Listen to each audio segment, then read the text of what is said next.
be near her with me and not have to drive across town. I mean, I think it's better since you're not with her.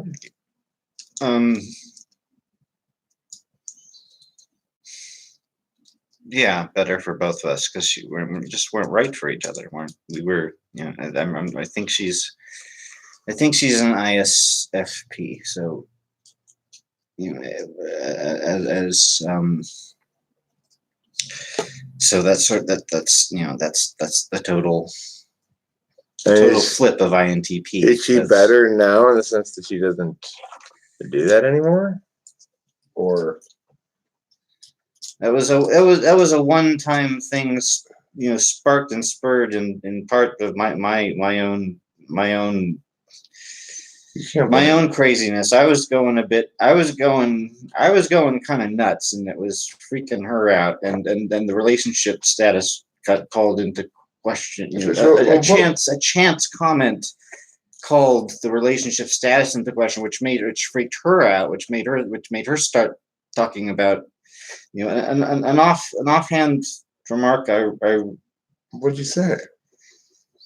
Oh, so it's not like we're going to be here sitting on the couch together and, you know, with the cats in 20 years, you know,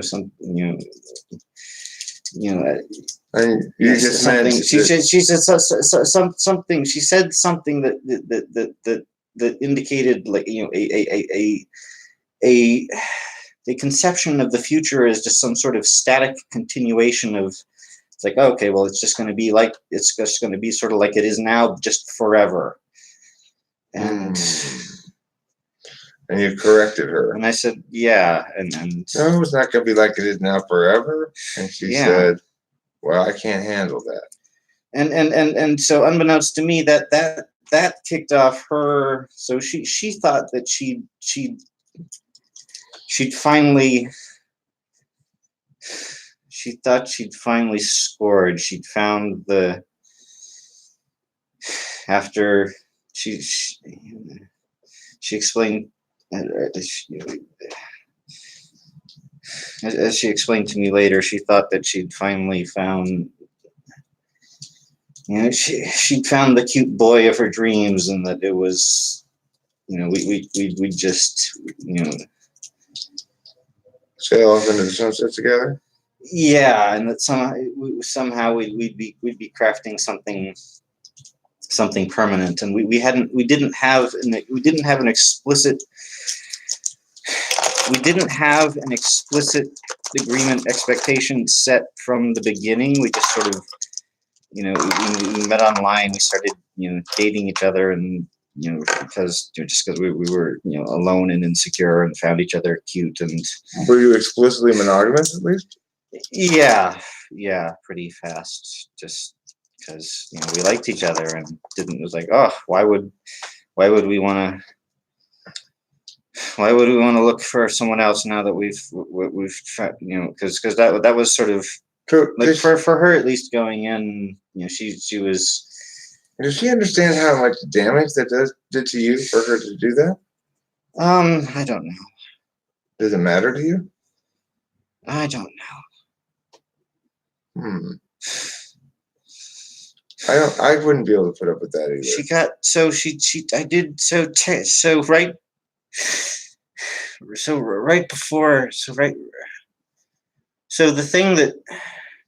The thing that clued me in, the thing that made me. Are we live? Is this? Yeah. People watching. There's only 2 people here. You know what you're supposed to be doing, right? No. Drawing a picture. You can talk and draw pictures at the same time. That's one of the great things about drawing pictures, is that you can talk and draw pictures at the same time. Okay, so go on. So, I mean, obviously, it had substantial impact on you. She asked me to, so, you know, right before I figured out that she'd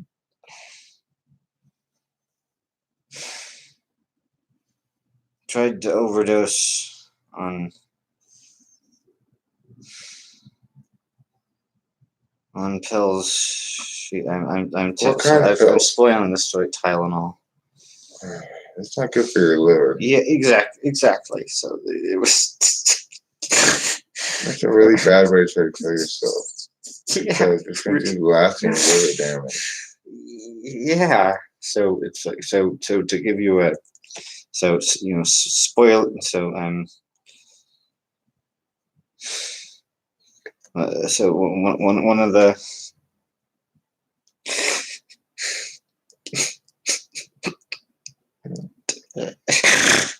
as you can see, it's a nightmare. A nightmare moment is for me that just sticks in my memory. It's a it's a perfect little audio video clip of or I mean it's not. I mean it's haze of memory. It's at this point turned into a a memory of a memory of a of the. Is she aware she's done this to you? Well, on a delay, because so they didn't tell her just how bad it was. So I mean, she knew it was bad. She knew but they didn't actually. So they didn't actually tell her just how nasty it. Just what nastiness she almost did to herself, and it was. I mentioned it later, and she was like. And she was like, "Oh, I didn't. Thank you." She didn't realize she was moved and said, "Thank you for telling me how it was that bad. I didn't realize it was quite that bad." And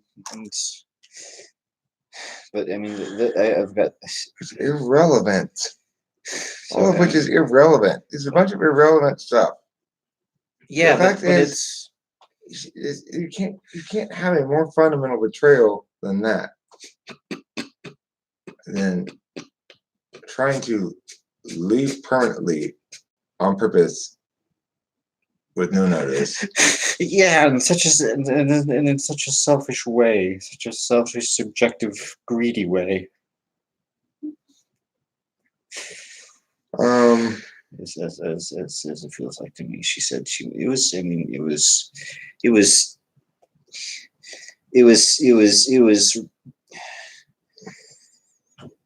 it was ugly in a romantic way. Right. She said she wanted to. She said she wanted to die in my arms. Oh, for fuck's sake! Listen, I want you to know that you're absolved of all of that stuff. You're completely absolved. I absolve you. I have the power to do that when you're totally justly absolved. I absolve you of all wrongdoing. You're fine. Okay? You did nothing wrong. You did nothing you could have done. I had a friend who killed himself. Or there was, and I did it, and she survived. See, that's the thing. I don't need I don't need.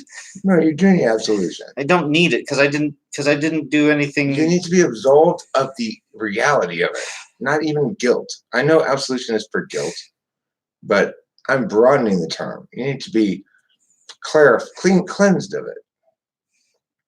You need to be relieved of it. As a burden in your identity. It's burdening you heavily. Yeah, it knocked out. What would it take to make you feel like that burden had some resolution?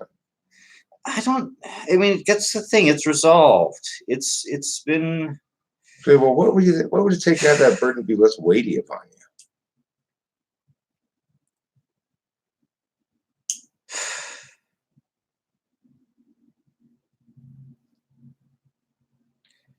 The thing, my hope is that I can. I don't know. My hope is that there's some self work, some path, some learning, some solo thing I can do. My fear is that I'll need to. I mean, do you just feel like the trauma is there is something you re-experienced? Do you feel responsible for it? Do you feel as though emotionally it just tears your heart up? Like, memory of my death than my dog does, but knowing there's nothing you can do about it, and so you don't really put any more meaning into it, or what? Maybe I'm asking FI questions that aren't sensible. It's a valuable experience in some ways. It hurt a lot, but well, obviously, it still hurts you a lot. It cost me a lot emotionally, and I failed, and I can you know, I I let things lapse that cost me some resources that I regret, but that's just because I was not functioning in the outer world, because I needed a couple years locked in my. You cannot handle your shit when you got stuff like that going on. Locked in my little tower for. I needed do you want the. Yeah. Do you want the little SI? Give us the all the heaviness of it. I can handle it. So doctor brought me at the hospital. She's in the bed unconscious, and and doctor takes me aside and says it's something I'm not necessarily the exact quote, but he said something to the effect of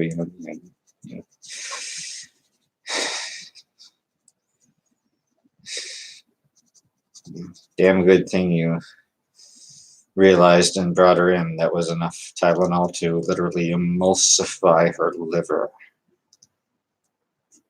And so that's my little. So vivid verb. That's my little.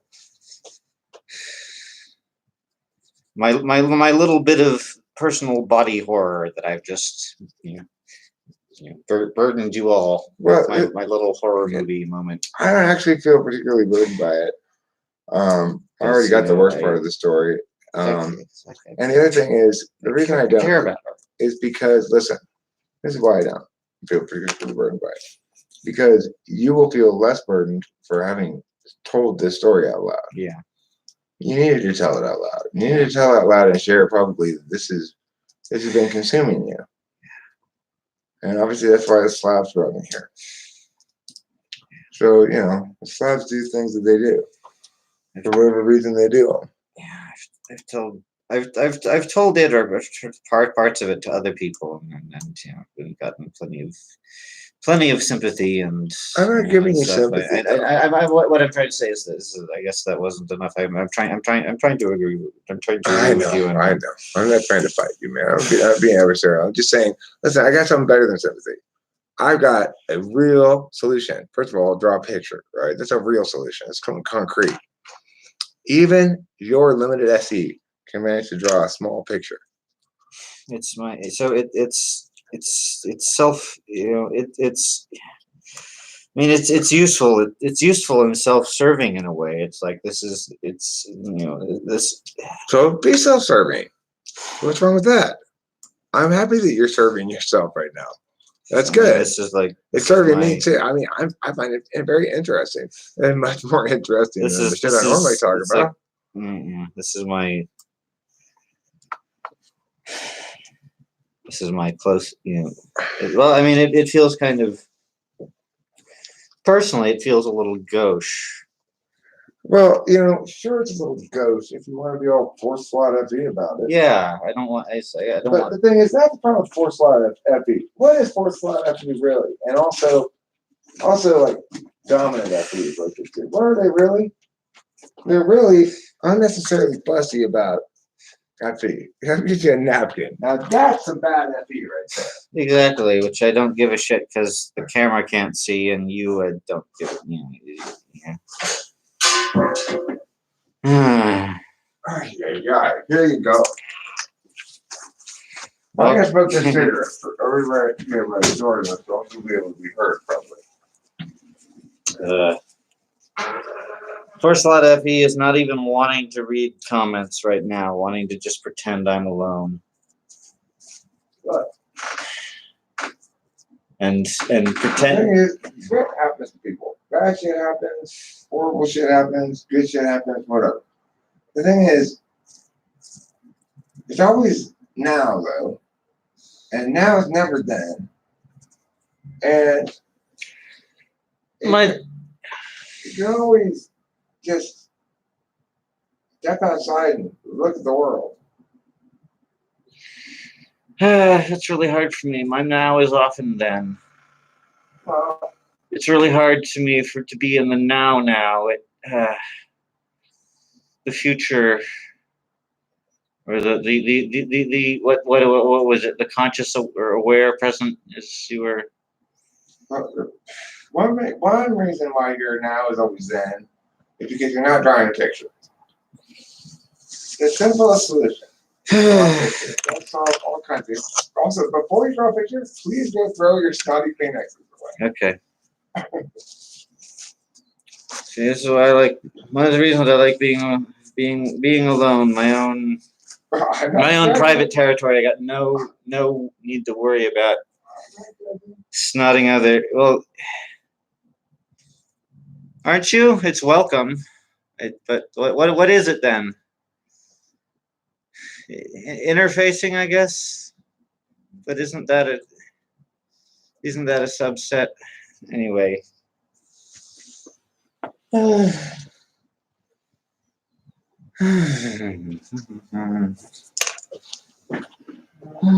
know, see, this is one of the reasons. I gotta say that I wouldn't be able to stay with that either, with that threatening to kill yourself stuff, or actually trying to kill yourself.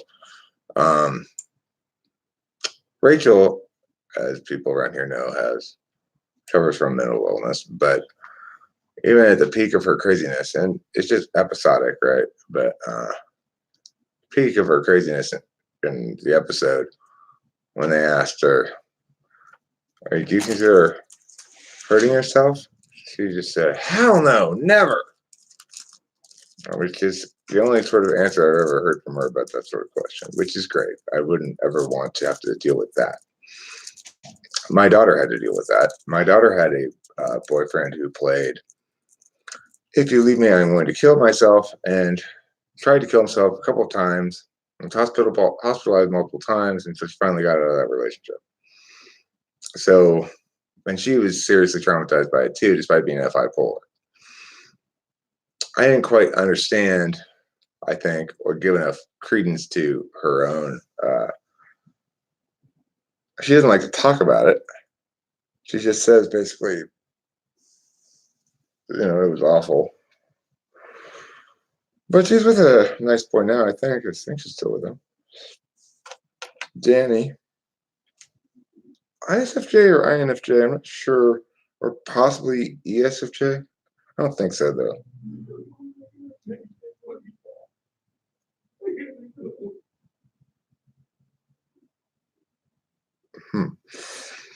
This is not a very soundproof room. It's also got burns all over it. It's a non-smoking room, but it's got cigarette burns all over it. So I'm not going to smoke in it anyway, because I don't want to get the $200 fine. Let me see if I can read this very small print. I once again believe I've left my glasses in the car. I might have them in my bag. But like everything but my glasses in the bag. What the fuck? Oh no, wait, I did put my glasses in the bag. Here they are. Alright, now I'll be able to read this stuff. Okay.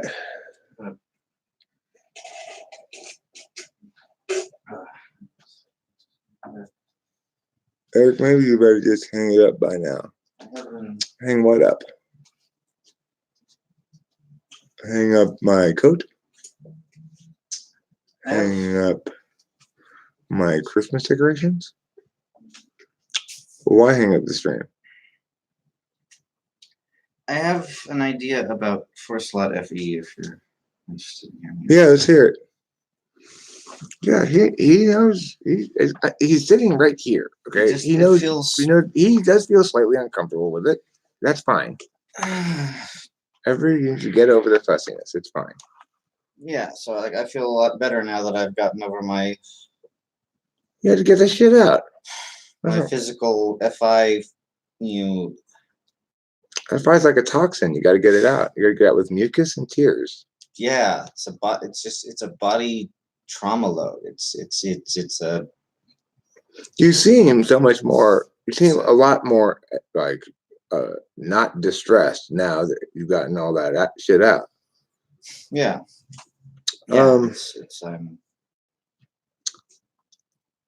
So comfort is not going to help anything. I'm not comforting him. Oh, sure, you're comforting me. You're comforting me lots. But I'm giving him. But mostly, what I'm doing is trying to provide solvency here. I'm doing my demonstrative TE thing. I'm not trying to do some sort of FI thing like, oh my God, that must have been so hard for you. That's what like a FI user would say, right? I've got that. It was yeah. It was. I appreciate it for what it was, not what I really needed, I guess. It's like FI seems noticeably more emotional than 7 slot. Oh yeah, it's massively more emotional. 7 slot is actually more like 6 slot than it is like 8 slot. 6 slot appears more emotional. Like so an ISFJ or an INFJ will demonstrate liking and disliking things a lot.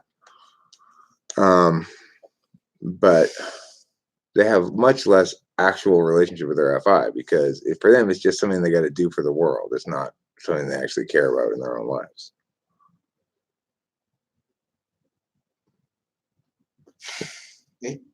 Why does he feel the burden? Can you tell us the story? I mean, I think he feels the burden of having this experience in his ontology is one thing. It's like being an SI user, 3rd slot. Let's say it's operating under the assumption we're talking 3rd slot. Yeah. It's his absolute value, right? He wants his memories, his stories from his life, the narratives that comprise his self to be on point with what his expectations are. It's one of the reasons why they have SE polar, SI third. It's because they're so concerned about crafting the right experiences to make up the narrative of their lives that they have a lot of trouble deciding which experiences to pull the trigger on. So I would suspect that the main burden is like it would be like a massive FE failure on my point. You know, I would probably carry a little bit less of that burden with me than he's carrying because after all, he did save the day. He did get her in there in time. No emulsification occurred. So it's like, you know, I had a very dark moment when Rachel was having her episodes where I left her unnecessarily for a while, basically because I wanted a break from dealing with shit and told her to stay in the hospital and I'll be back. And I get her phone and I get a couple other things, you know. And then they called me and told me she left the hospital and I imagined her out wandering around the streets with nothing. She had no wallet, no phone, no whatever, not even enough clothes. And it tore the heart out of me, you know. But the thing is, I don't really carry it with me as a bad thing. I remember it as something that makes me realize that I love Rachel a lot. The fact is, she wasn't out wandering the streets. She was sitting in the hospital in a different part of the hospital. So it wasn't a big deal, really. But I was glad I got back when I did, and I didn't leave her again. I learned a lesson from it. The thing is, I have the NI takeaway, but the SI takeaway, the SI memory of it is not of significance. I don't replay it much in my head. SI memories that I do replay in my head typically link strongly to FE, not to FI. So, like a memory I replay in my head a lot is the memory of me talking to the Pomona city people about being pushed by the cop and making my little speech about how, making my little speeches and stuff. I'm being interviewed by that guy. That guy got tased, lawyer. I remember those. I replay those in my head, and they make me feel good. They make me feel like I'm shooting FE juice in my veins. Well, the thing is, if you're an SI third person, you don't just fixate on the FE good and FE bad moments. The FE bad moments, of course, shame shivers galore. So for me, if I get stuck in my SI and it's an FE bad moment, shame shivers. FE good moment is great. If it's something else, it doesn't really get paid attention to that much. SI third, they pay attention to everything that happened to them, everything of significance. And obviously there's an inherent negativity bias in human beings where negative stuff weighs a lot more than positive stuff. So, basically, I think home fries here needs to gain some distance from the thing and to have some other experiences replace it. One of those experiences is the cathartic experience of talking it out on this live stream and discussing what it means to be burdened by something. To hear me yammer on with my Annie about whatever I'm saying. And then, it gives him a break to sit here and sort of breathe heavily for a while.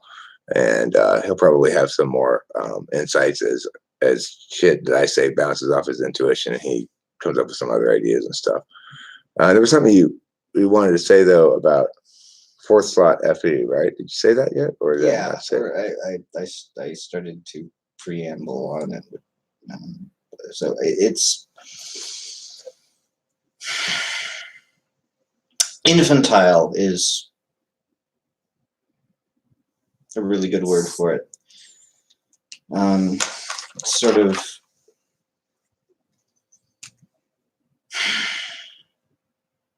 like that of an infant. Yeah, very self-focused and kind of all or nothing, Masturbatory?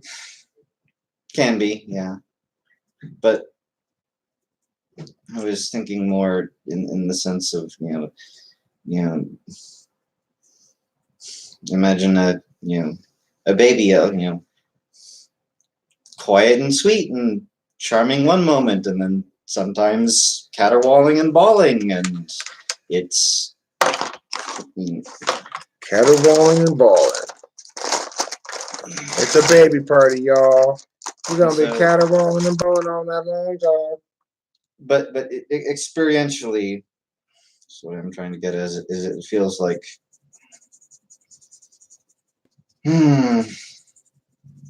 it's I just have so my control over it is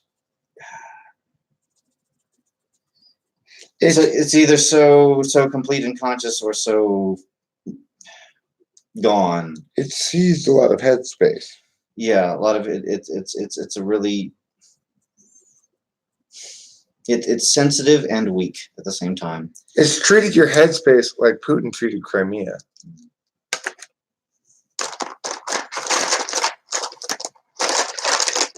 It wants like it's bitch. Yeah. Yes, what I what I want in life is a place where I can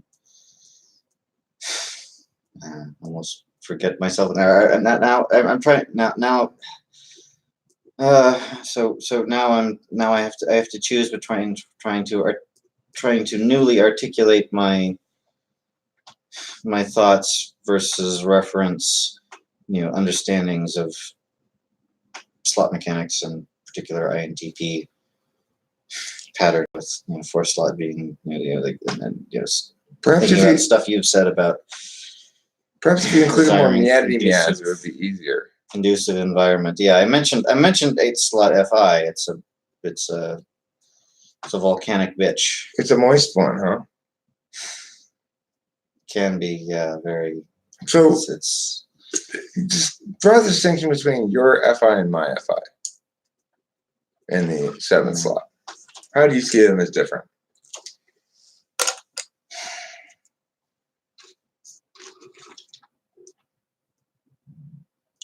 Yours seem reflexive and reactive. You kind of need, unless someone pushes or pulls you into it, you just gotta you're doing something else. You're somewhere else. You're not. You're anywhere but your FI.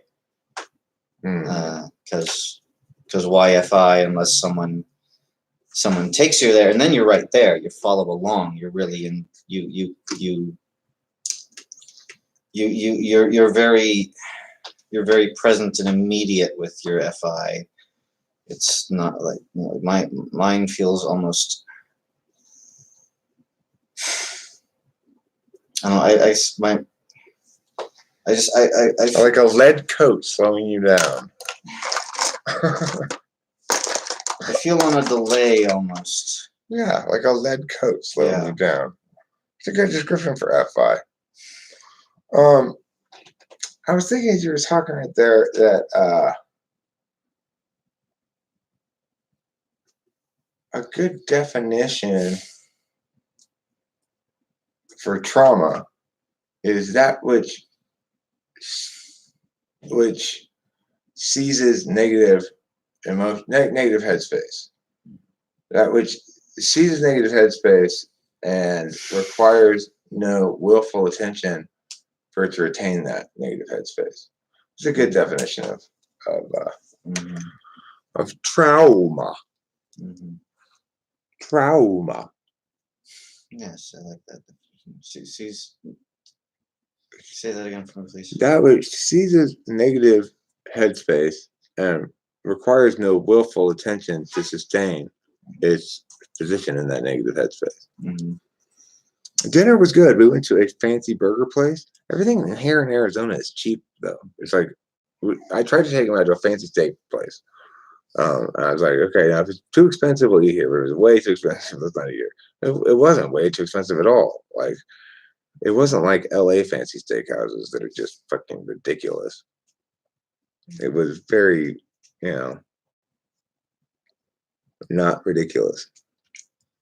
My Countess is our little stormy cloud misbehaving, raining on a church break. Who's Stormy Cloud? Oh, Cloud right there. No, he's not. I'm not really paying that much attention to the chat. I'm not reading because I have to squint at it because I don't have it on the big TV screen and I have to wear my glasses. We should try setting up at my place some point. I've got the big TV. We can we'll have nice big. It'll be good. We got comfy chairs. We got a background. We got all the pieces assembled. In theory, we should be able to throw together a nice little live stream. I haven't. Well, that's a sensible notion. Tested anything, but all the pieces are there. I would say that with this, no question will be. I would say that what's important for an SI third person is to be able to have experiences that are transformative narratively of the negative experiences that are seizing the headspace. So, like, I suspect this experience will allow him to somewhat transform the nature of the original narrative. At least it plays a role now in defining, like, in some part who he is, and in some part where he's coming from. It's like the who he is will fade, where he's coming from will remain. The transition from those two states has to do with the capacity to build sufficiently robust narratives of transformation, which is difficult when you've got so compelling and vivid an actual experience as the one that's the negative trauma. It's hard to narratively transform vivid, compelling, negative traumatic experiences. I mean, not that they're positive traumatic experiences, which is a little redundant. He mentioned being a bit of a word Nazi, so I'm watching myself carefully. I try not to be. Yeah, he mentioned trying not to be a word Nazi, I should say. I try to be I try to at least be oblique and clever about it. Well, that is the any user's number one priority. It's also kind of a game. It's like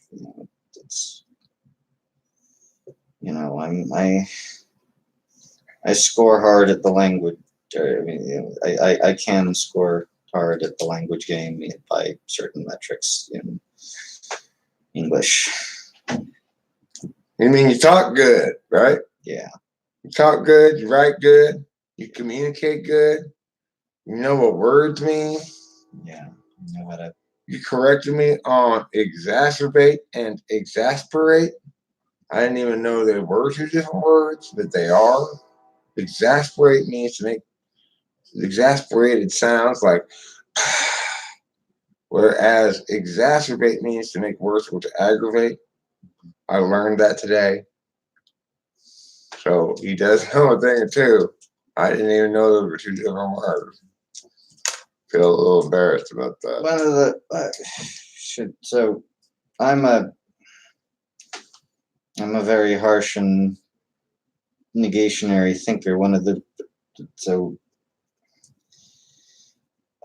reasons I like it here is that At the day's end, he means. No, he doesn't mean the day's end. I'm sorry to joke. Sorry to interrupt you with my jokes. here at TWFP is that Eric's words cause very few problems. It's very easy for me to listen to him. His meanings are tight. I have very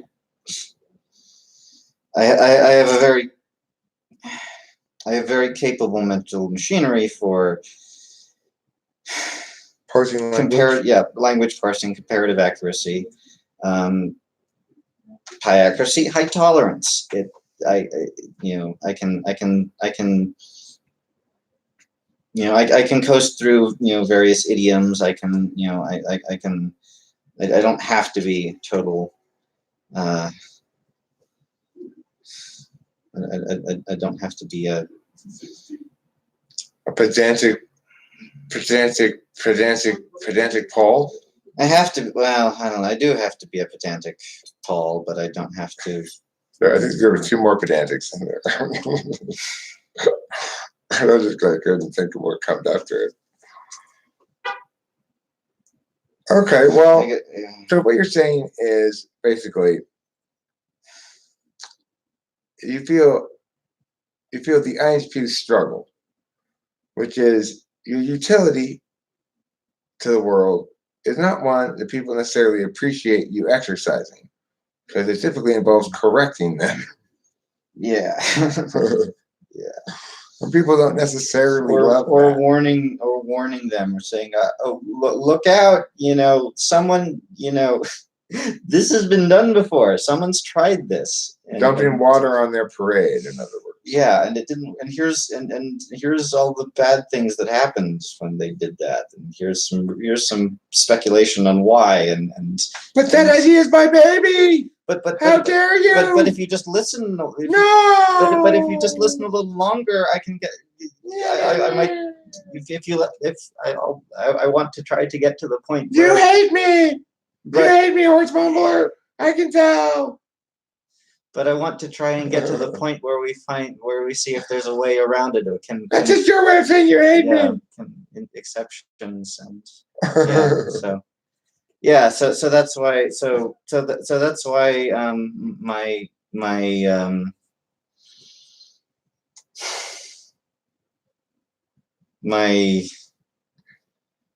I was unwise in love. I was hasty. I picked a girl who was cute and went sort of on I didn't have this useful cognitive function theory tool to use, so my understanding of self was constructed largely of narratives and adjectives and personally arrived at and received judgments and labels of, oh, you're this, you're this thing and that thing, and some good, some bad, some neutral, some just sort of the But most of all, stay in the box we put you. Okay, you stay right there in that box we put you. Yeah. All right, you are limited in these ways. You stay there inside that box. Yeah. So now I have. I hate that shit. Now I have new. So I have a much different conception and construction of self now. In part because some of my more favored narratives and statuses I were sort of limiting beliefs. No, it's like no. It's that there were things I liked about myself, achievements, things that I resources that I just sort of I failed to maintain. I let go. I lost. I would have to reacquire one of the reason. I've just sort of been. The idea of having to redo shit you actually did before. Yeah, it's like that's an absolute nightmare when you're an SD polar person. Yeah.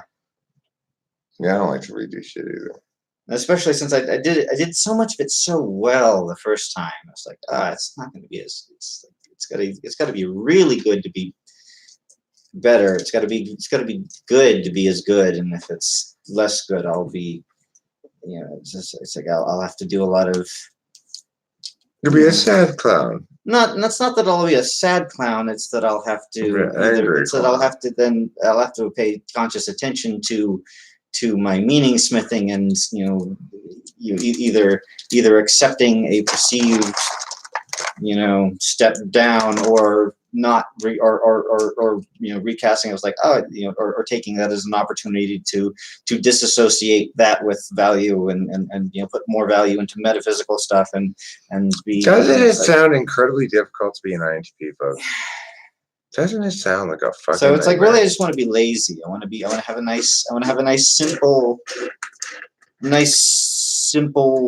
crisp, clean SI image that so part of part of my persistence in this this sort of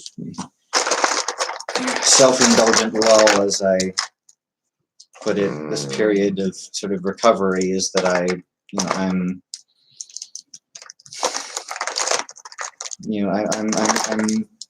the space I'm recovering in is not just it's not it's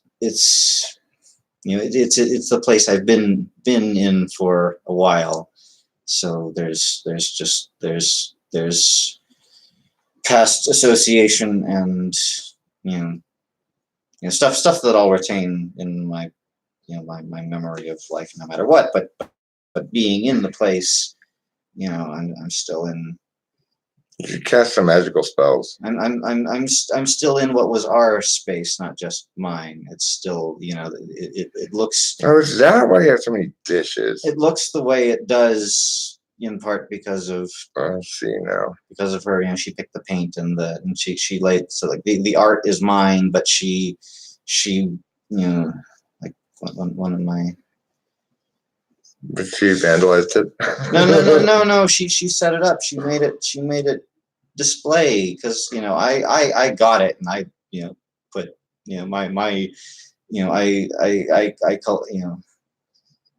I collected my art and then didn't. It's like one of the things that. Did you draw those pictures? I mean, that's your only one or two or one or three of one or. Two of them, I think, yeah, but only two. One of the things I admired of my lover was that she said it. I liked some of her artistic taste. Some of her artistic taste actually was kind of. Pop ugly, but some of it was real stylish, and she really knew how to display it. So as you saw, we can show. I've got a nice gallery wall set up with everything's fit in because she liked to arrange things just so, and that was. That was one of her. That was one of her. I mean, she said, "I get to display. We can use half my art, half your art, but I get to decide where it all goes. I get to display it. I get to make the walls." I think you should probably change up that environment. It would probably do your SI some good. I mean, it has. I do. It changed. I mean, I moved the layouts around. You're not even making any progress on your picture. Like no progress on your picture. I got all these colors. You've done like nothing. Yeah, I've got. There's some SE polar right there. Boy, you can draw a picture and talk at the same time. I can't. What do you mean you can't? I mean, I can't. It takes all my. takes all my it's SE polar. It takes all the attention. Really? Is draw a picture? Pretty much, it's SE or any. It's one action or the other. It's like I can see. I can start drawing, but I can start wording, but there's not. There's much less intentionality to both. It See, has, I don't have think to keep back ignoring one and I don't think the drawing other. impacts my ability to talk at all. I mean, I have to set something in autopilot. I have to either set the words on the autopilot or you have to set the drawing to just not be. But it's a whole different modality of thing. It's like the drawing doesn't require any words. The drawing, I'm using my eyes. The words, It I'm not requires using my action. eyes. It's doing something. It's an extroverted perception. It's I can sort of do so. It's like I can fall into a rut and then. So it's like I'm doing the same thing again and again, so that I can be talking. And if I Did the horse mumble get typed yet? Not really, not formally, I guess, but I think he's an INTP. I'm pretty confident about that. I think he's an INTP. He seems to have third slot SI. He seems to have. I haven't tested his TI or anything, but he's very. Well, like for example, I said, "Oh, you have a Pinnacles Peak out here."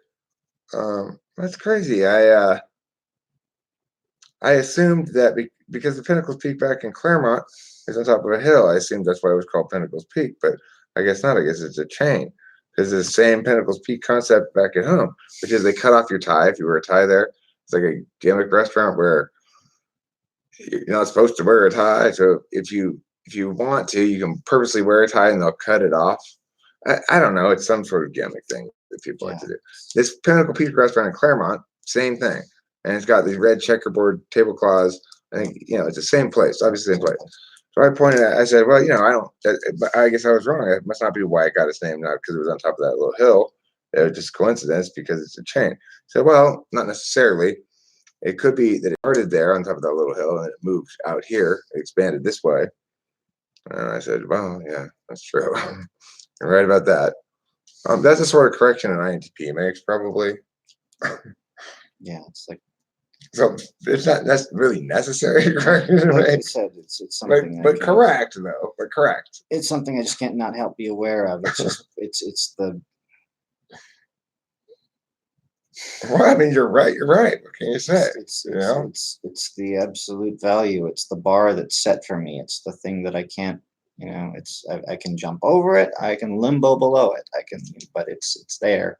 Mm-hmm. It doesn't. I can pretend it's not. I can run through it. If I get my FI up enough, I can run and I can crash and I can smash that thing. See, I think that's part of the difference between where FE and TI are, because it's not like I wasn't aware that was a possibility. It did cross my mind that, well, that could have been the first one, but I just figured probably not though, and so I'm just not gonna mention that part of it because it's kind of like there's no FE reason to mention that part of it or something. But in that instance, there was enough doubt in the thing that I too probably would have been inclined to be like, well, but it could be like this, So,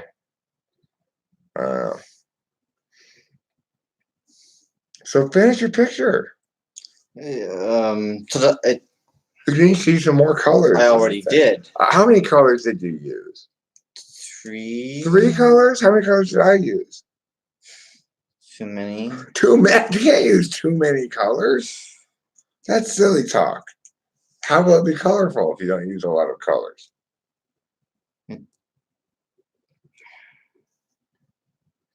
Too many colors.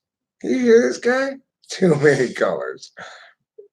I've never heard anything crazier in my life. It's like saying you have too many ingredients in your food. You can't have too many ingredients. More the merrier. That can be our restaurant name. Too many ingredients. You can be next door to my restaurant, Wrong Hole, which only serves the anuses of various creatures.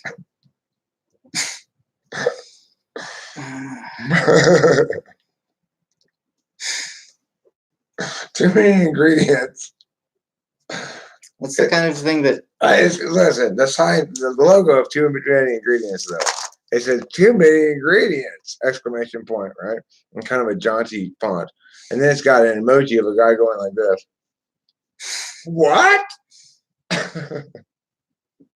Yeah. No, everyone will know the feeling of having too many ingredients. Yeah. Ah, too many ingredients in here. There's gotta be like 50 ingredients in this. It's just toast, too. Not here, too many ingredients. When we serve you toast with too many ingredients, we put all kinds of unnecessary shit in there.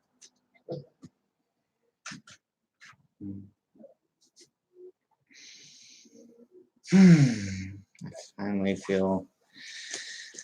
finally feel settled enough to glance at the chat. Hi guys, thanks for bearing with me.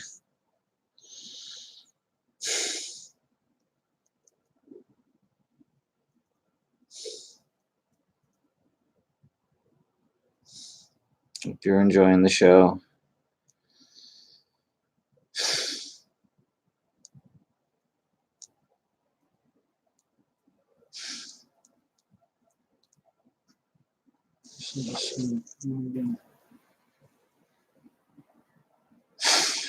Countess says, observes to Winter smile. I always thought that the difference between an INTJ and an INTP is like a solar-powered and low battery-operated device. So INTJ is low power, and so INTJ is solar, and INTP is battery. Yeah, that I like that analogy. Yeah, the I guess the INTJ should be able to sort of seek and receive SC power, motivation, movement stuff, to sort of like look for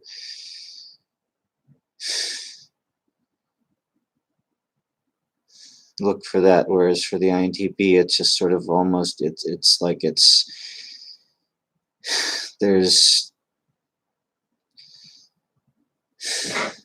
very little, there's whatever the S, there's it's dependent on how much energy the SIs manage to accumulate, and it sort of needs, at least my experience of the polar is the needs, and polar and the seeking is, it needs to be someone needs to replace the battery. Someone needs to come, it sort of drains out on my own. And well, as an INTP, you need to conserve your energy. Yeah. It's like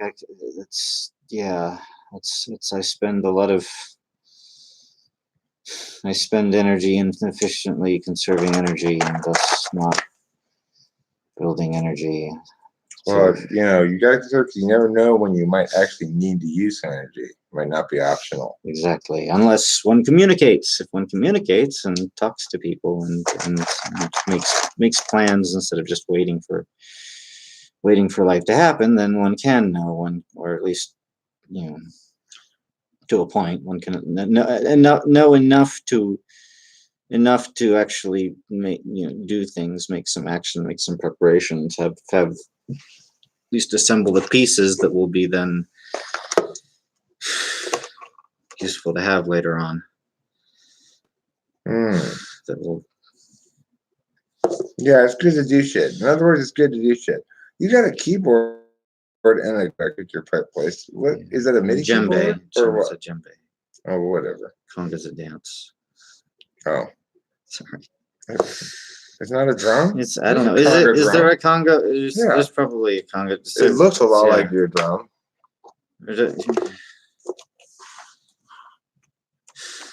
Conga drum.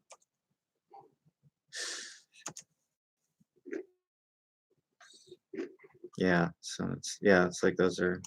So that's a djembe. So Jim is saying Conga. No, Basically? it's like congos are those Two by tribes. those like elliptical things that's the djembe is the hourglass. Oh. I think. See these the congos. They're like Yeah, I see the difference. because I think the really short one. I think those Those are are bongos. bongos. So it's bongos and congos are like big tall bongos, and then the djembe is the hourglass thing that you either lean against or sit on. So what's the deal with your keyboard there? Is it a sense? Is it a MIDI keyboard or what? It's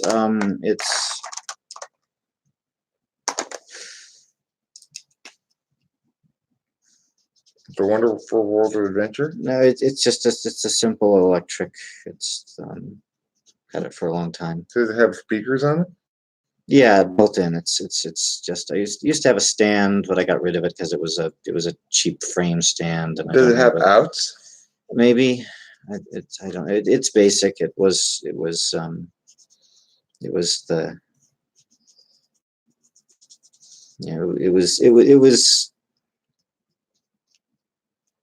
yeah. It was the cheap and adequate and I don't therefore care best about, one. but the reason I'm asking this question, obviously, is because thinking, ooh, we might It want has to play with sentimental that. value.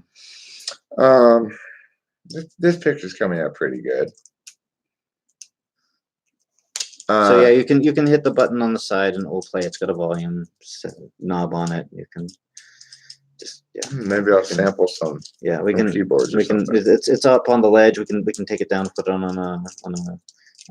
a table or desk if you want. It's movable.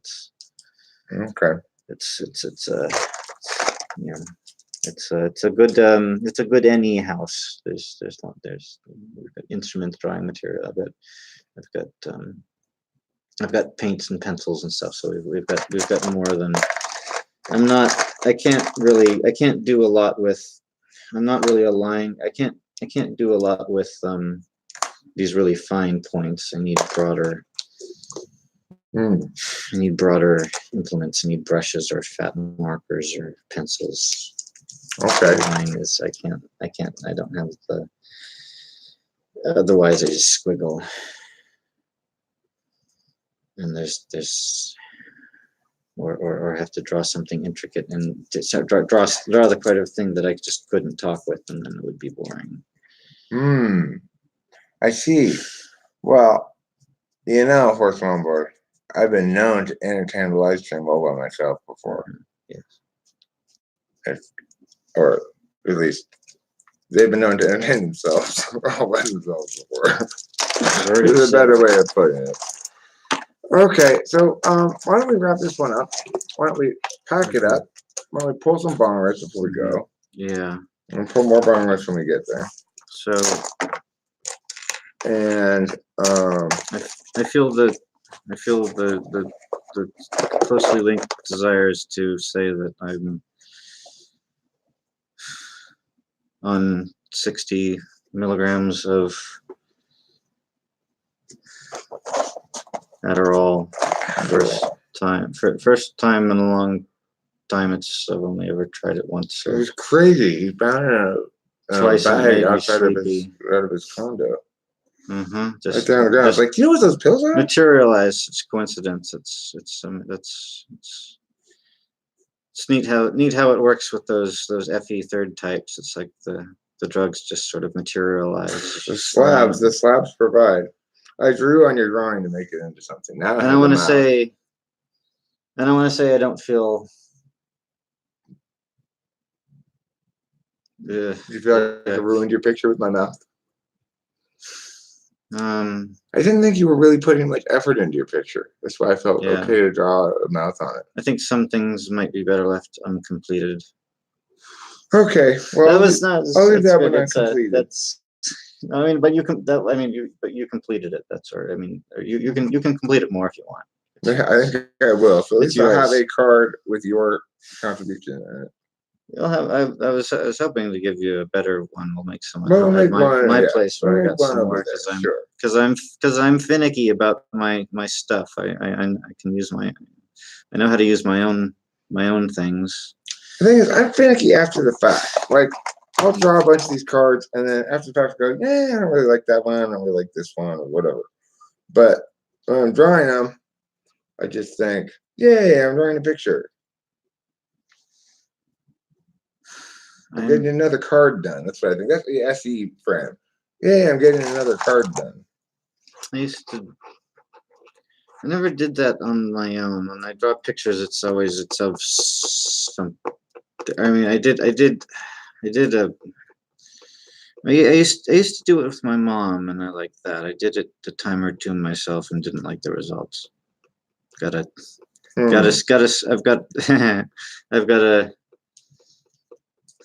I've got some.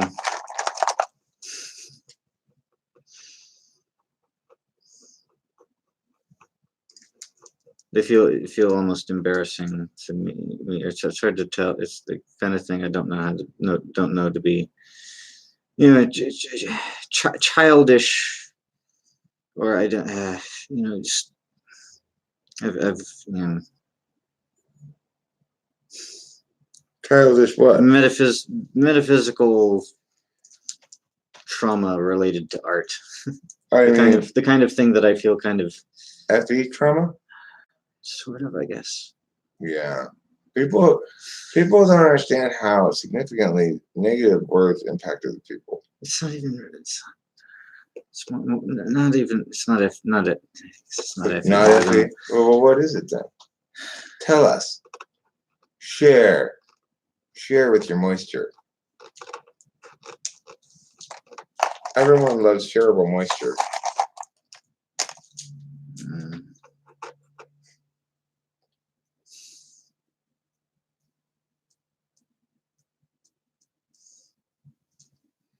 You recently ordered 1,000 moistened towelettes. Not that recently. Don't be greedy with your moistened towelettes. That's why I ordered 1,000, so I wouldn't have to order any more again for a long time. It was a couple of years ago.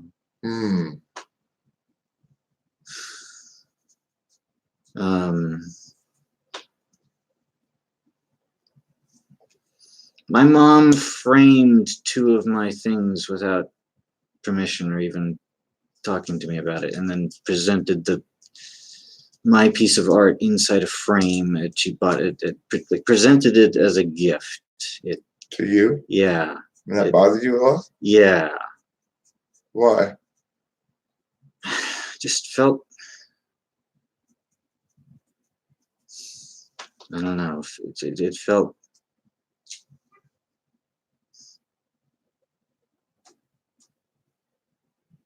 Felt wrong. I mean, it seems like a silly thing that an SFJ would do. It seems like the sort of thing that one could easily enough forgive. But maybe that's just my perspective. It was. I mean, I tried, and I think I managed to, but it took a. Because you didn't like the way she framed them, or what? Just because because it was. Seeking ownership of your shit? Yeah, it was mine. It felt it was boundary crossing. It was, and the way you present, it was a childish thing that I wasn't able to resolve at the time, because I was aware consciously that this is childish, and should be paying more attention. Shouldn't be. Should discount my own, reflexive feeling of, in favor of it. But then, it happened twice, so that just felt, Did you tell her after the first time? After the second time, she didn't really understand, and I've talked to her about it. Talked to her about it since, and tried, got some resolution. Clearly not totally, since I'm. No, it wasn't malicious. It was just her being. It was just. That's your mom? Yeah, just. It was just slack. Yeah. I'm Look at this. Trying to. This. Pure genius. Another winner. I guess what I'm trying to say is it made me feel felt like Subsumed.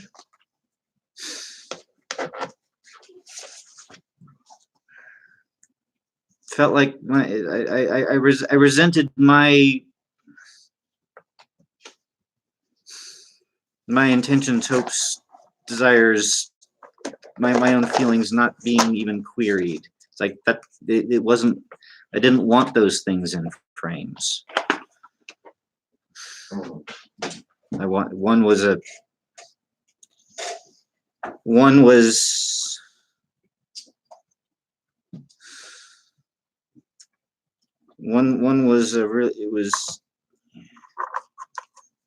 really for me it was making it was a real negative emotional piece.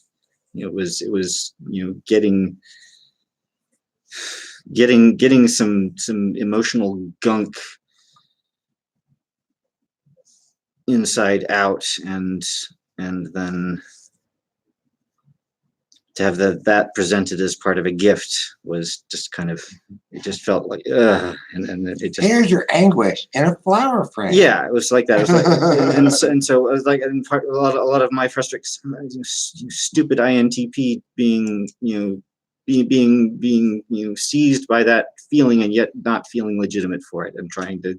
Well, listen, your anguish looked a lot more cheerful and when it was framed with roses. And the first, and that was the second thing. And the first thing was a bead work that it felt like unfair finalization. It felt, I mean, I was done with that piece, but it was a practice piece. It was supposed to be just the beginning, and it felt like it was like by framing it, it was declared an ending. It was, it just, Fine for smoking in the room. Yeah.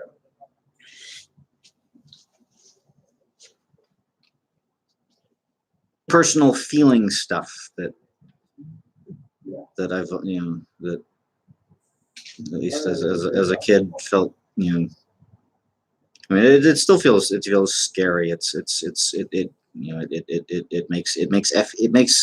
It makes consistent, and it makes well-crafted FE displays harder. It's hard to be a cool cucumber when feeling shit, and and when sharing and gushing, I'm not, I'm not,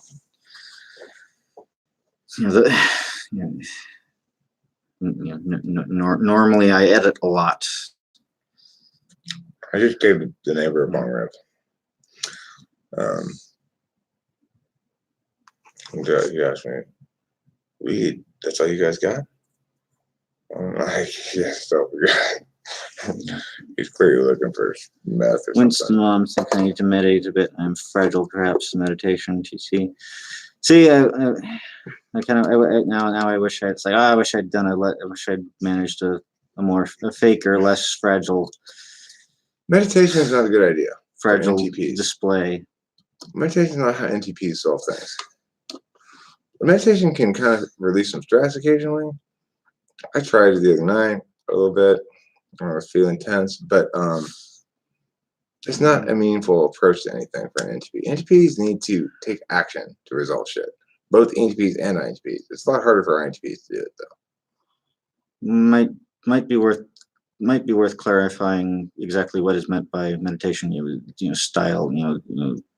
Just like for example, Eastern or Western. It means different things, but I think you'll probably have a boy in both cases. But yeah, I don't think it really matters in this sense, like, because your Eastern one is going to try to clear your head of any thoughts or whatever. That's just not in any user's domain. Mm-hmm. And some sort of Western kind of meditating on the notion itself, like spending time with your feelings on purpose.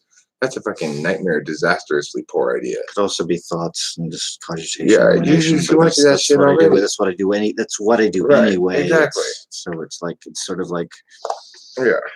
But you need to do is go out and play some beach volleyball with some hoes.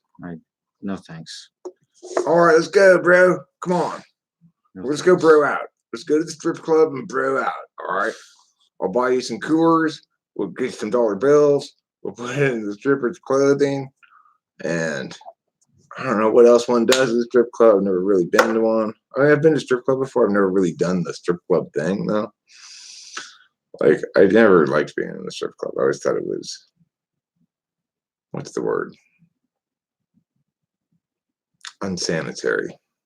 Yeah. Just not, Both physically and metaphysically unsanitary. Oh my gosh, look, where's Mumbler? Look who it is. It's King Krishna Sarmapagu. It's King Krishna Sarmapagu. King Krishna Sarmapagu. We've been sitting here waiting for you. You got put on my shoe. Glad to see you. King Krishna Sarmapagu. Yes, King Krishna Sarmapagu is here. Yep. She started off life with a huge advantage. Now the party has started. Before it was just the party don't start till I walk in. You know what's a really great song though? Die Young by Kesha. I don't know that. Unbelievably good. So good. We'll listen to it on the way back to your condominium. We'll put on Snappy Tracks. The playlist that just won't quit. I'll move it around a little bit to put it towards the top. What does Chris Chaplin say?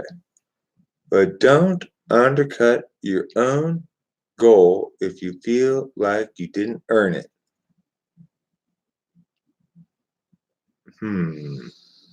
I don't feel like I've earned much, or rather, I've feel kind of like I've earned the not much that I've gotten made so far. Earning's overrated. Find a luck into shit. Okay. Yeah. Perfectly fine to luck into shit. I'm a big proponent of nepotism myself. Yeah, nepotism's great. Lucking into shit's great. Good star charts, good numerology scores. Very important. Get rich quick schemes. Those don't work. There's got to be one somewhere. I'll come up with one. All right, you do that. Then you be too not lazy. Other people's. Well, listen, I need to get rich. I need to be a billionaire because I need enough money to launch all my failing businesses, which now includes too many ingredients. Too many ingredients can be next door to more than just condiments. You need, which is another one of my businesses. You need fundraisers. You need people to run. I need $1 billion so I can start more than just condiments, too many ingredients, food cube, maybe food cube caliente, the Mexican flavored one. I need to start all licenses all the time. I need to start God's Big Heaven Church, which advertises a bigger heaven than any other church offers. It's got Wi-Fi and walk-in showers with steamers built into every room. The best heaven you're going to ever be offered by any place, any religion. And most affordable too. Yeah. Also, one of the mottos of God's Big Heaven Church is, if you have enough holy water, you can pretty much sin continuously and still stay absolved. So, it's a big market for holy water, God's Big Heaven Church. I bless it myself. Did you go here by holy? That's how I do it. Works. I have it tested afterwards. It's shown to be 99.9% pure holy water. You know it has a different chemical composition, right? It's H2H. H-O. The extra H is for holy.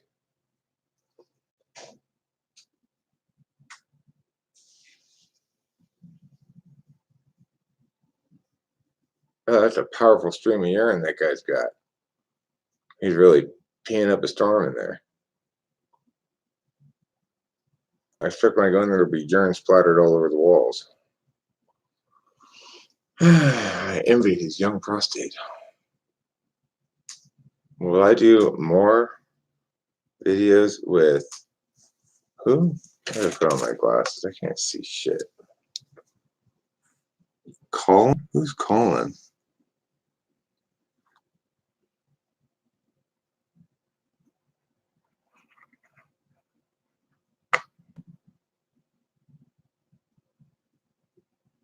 Luigi's got a young prostate. The strength of your flow, of your pee. You know, sometimes I have a really powerful flow still, but a lot of times it's like, I'm lucky I'm not with you. Listen, this guy takes me, my pee is not as powerful as a young man's pee. Doesn't mean anything else is affected, all right?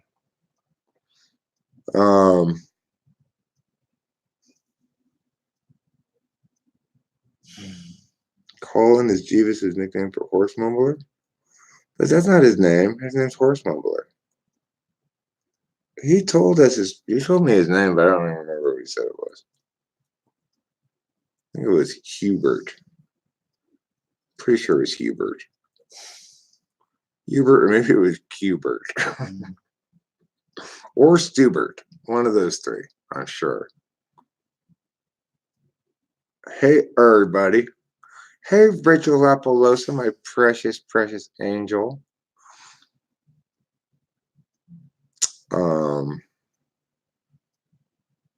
I got a very nice text from Rachel today. Great text.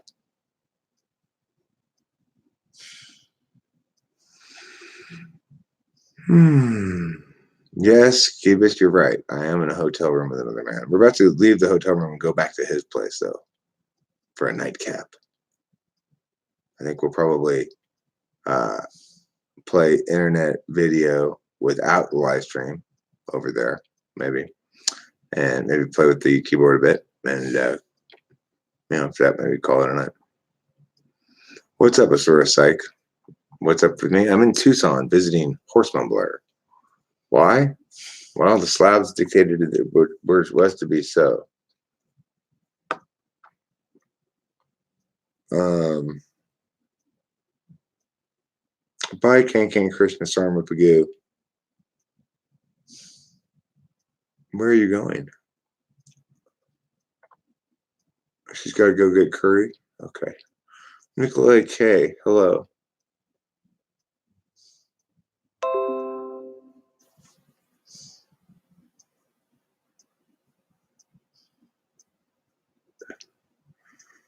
What does this comment say? I feel. You feel what? So conflicted, as always. Why do you feel conflicted? What do you feel conflicted about? Like your horrible truths to the world? Oh, more like.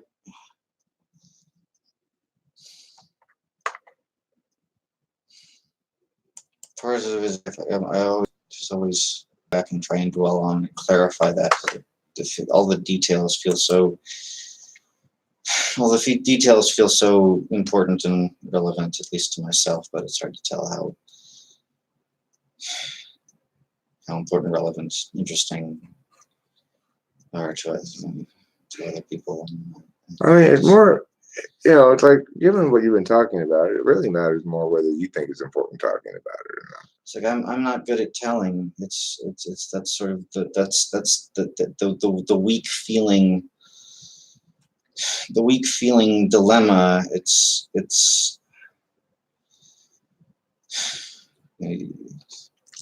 You describe it as feeling like a social tool with out of use. It's like it feels like almost like self-use is either. It's not necessarily that it's illegitimate, so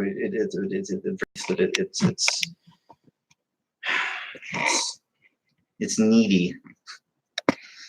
I have actually in positive and negative. Well, I mean, the thing about being a deliberative type is you're deliberative. You want to have ample time to articulate all the specifics that you think are relevant, and so forth. Yeah, but I fear taking too much time and too much space dwelling on the stuff that's my Well, personal thing, and then I can't help but be aware about how that's what how this is this going to particular be. stream is for. Okay, All that's what this particular how stream the is for. perceptions play. So the way the perceptions are going to play is you're talking about what you're supposed to be talking about in this stream.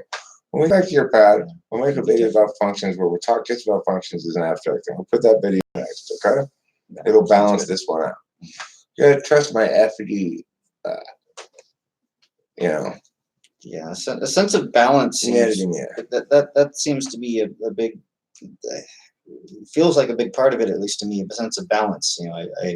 Well, this isn't imbalanced if you look at it in a bigger picture. Just within this, if you look at it as a normal stream, then yeah, it would be imbalanced. But this is not a normal stream. This is a special occasion.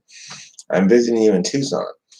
And I'm learning as I'm here that part of the reason is that you need to get all this shit off your chest. So please share all the details you want about this. I have at least several more bong hits to smoke before I'm ready to go. Okay. And so I want you to voice your moist. That's the title of this string. We're gonna retitle it. Voicing the moisture. Let it all come out as dew and steam. Dew and steam. Yeah.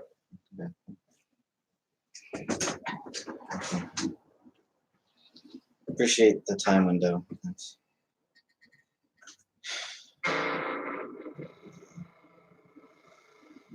Eric's an awesome guy.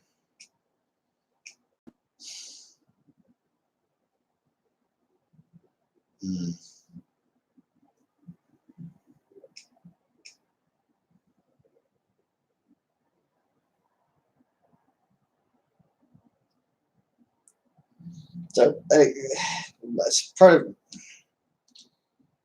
of my personal experience, at least with what I think to be forced thought FE is a forced thought FE in service to, I think, if when one has TI first, there's a desire to balance. If I tell a story that I think I come off well in, I want to tell a story I don't feel so good about too. If I do something that I feel FE bad, if it's bad about, I want to try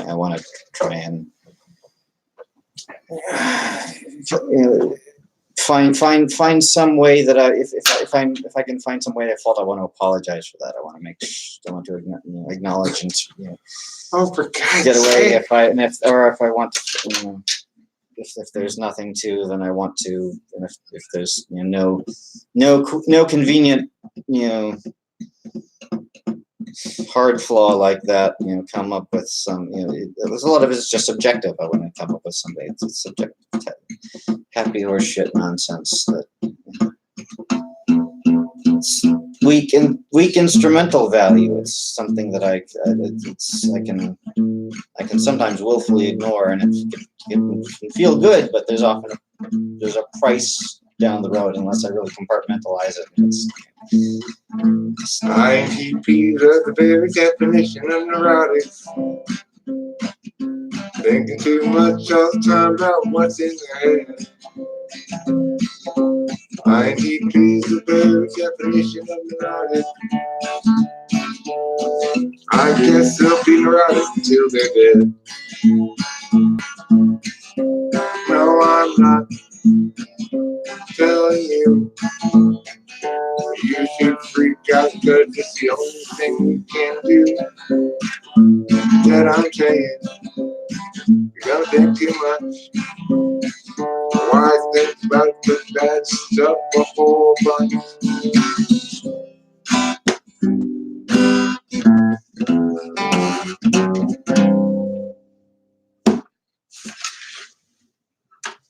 What more do you have to tell us?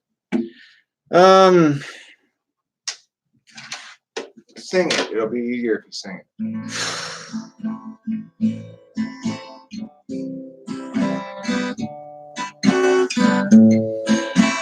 I don't know if I can.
liquored up at home, but here it's hard. Who else but just listen and appreciate?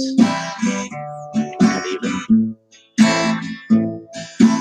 don't know if I could even do it.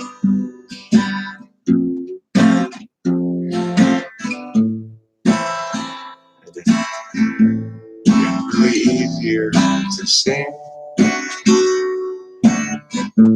Fewer words get said. Forces inner instead.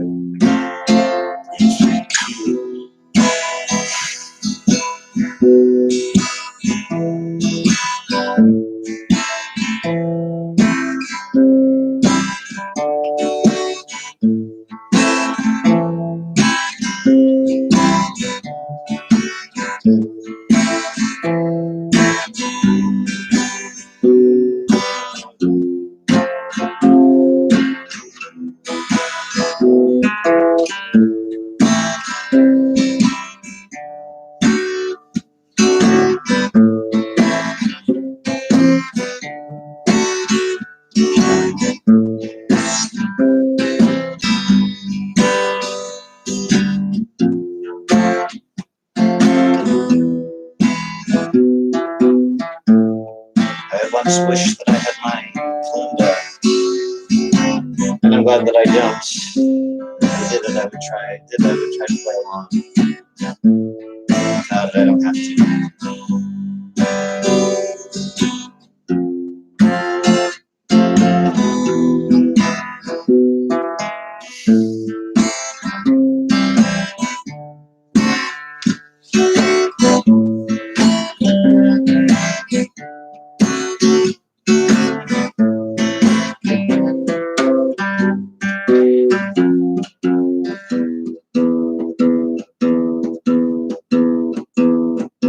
To some of awesome 7 hours past down.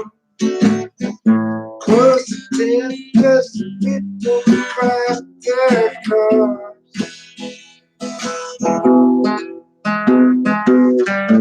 Backed up back for miles. Would have been enough to steal my smile, but was backed up the other direction. Now I'm mumbling horses, and I'm losing my horses, and I'm wondering if horses really exist at all.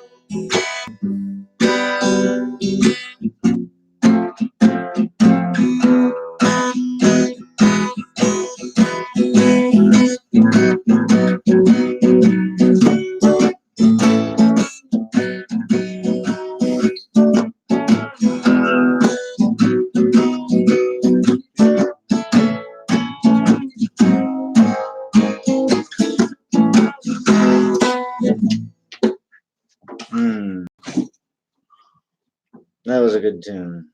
Thanks. Thank you for playing therapist for me, Eric. I appreciate it. My pleasure. Hey, you know, for some reason, people And you people find utility in talking to me, and I think that's great. Because I too am a social tool with a use. You have to be a social tool without a use. They don't feel themselves useful enough because the FE doesn't motivate them enough. It's the SI that motivates them. FE motivates me enough to always have to go do shit out in front of people, or else I'm not getting any FE, right? Mm-hmm. But for you, FE is mostly a bunch of landmines. Yeah. Feels like it's like a job I'm not really quite qualified for. It's something I should be deferring to someone else and be like, maybe offering some helpful insights here and there, but mostly I should be like, this. It should be, part of it is, an infantile desire for someone else to to craft and create That's a protective. Infantile. No, but I mean, it's infantile in the descriptive sense of, an infant needs stronger support, can sort of, Human beings need strong support. yeah, All because human beings need that. we're the neotenous species. We're the ones we figured out how to be infants as long as possible. But look, you have internalized some narrative about independence and autonomy that's carrying along with a lot of baggage that ought not. Independence and autonomy is a desired outcome. Like, you want to be enabled as much as you can to have liberty and freedom, which is to say independence and autonomy. But that does not mean in any way, shape, or form that it's normatively better to be totally self-reliant and self-dependent and stuff like that. It's bullshit. It's absolutely bullshit. People play a variety of different roles in people's lives. Is some woman who's who's a housewife, is she somehow inherently inferior because she failed to attain some third party's definition of independence? I mean, both parties are dependent. The husband and the wife are dependent on each other for different things, Yeah, I think interdependence, I think, is the. It's a mushing out of everything to concrete utility. Humans don't exist as isolated organisms. You could, Right, but males especially internalize this. I need to be strong, independent, totally self-reliant, dependent on nobody, needing no emotional support. I should be able to figure this shit out myself. That's complete fucking bullshit. But things are best dealt with like this, I agree. And I'm not trying to criticize you. I'm just saying. I'm saying let's reject those narratives.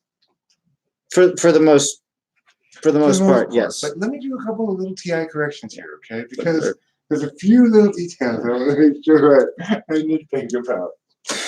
I'm afraid. I'm just playing. Yeah, I know. You nitpick your little heart out. I don't need to nitpick. I appreciate your play and part, because it's another, what I think we're doing is, acknowledging stuff enough to not have to nitpick too much.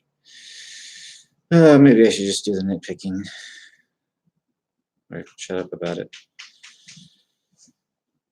Might be faster that way.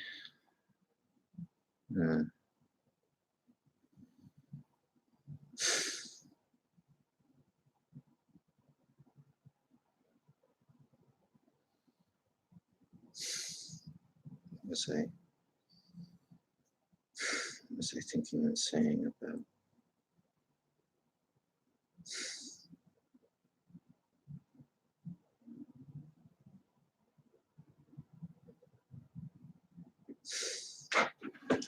Now I get my tarot bowl. Remember I got what a terrible tarot bowl I got? The Tower card and the Three of Swords and the Nine of Swords or whatever. It's like all terrible cards. I wouldn't maybe. It's because harsh cards, at least. Okay, well, okay, harsh cards. It's because my evening would be defined by hearing your experience, which is very much defined by this thing. Yeah. So I'm glad that makes sense. I was like, God, is some disaster going to happen to me on my trip due to the tarot saying I got the tarot card? Well, the tarot card is a frame for tonight because you're reliving your tower moments, Yeah. And processing, which is good. They should be processed. Like, process cheese food substitute.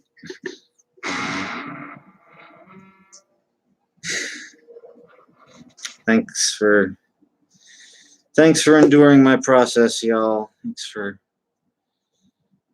participating. Appreciate it.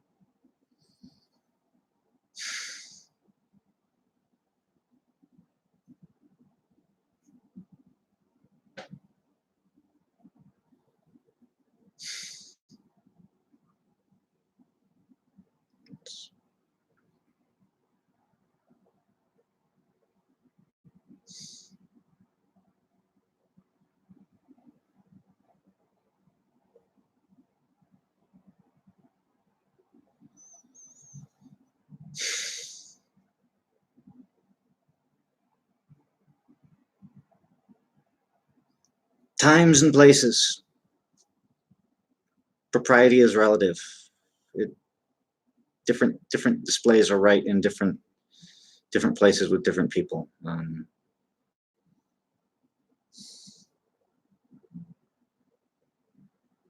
think, well, I mean, I in particular, I think INTPs in general need to know what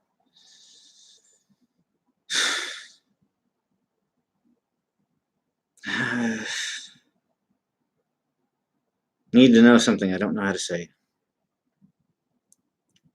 That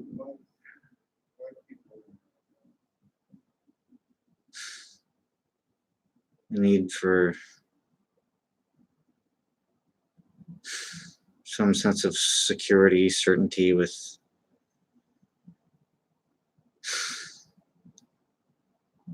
other people. That it can be frightening. It can be. It's easy to Sorry, go ahead. Yeah,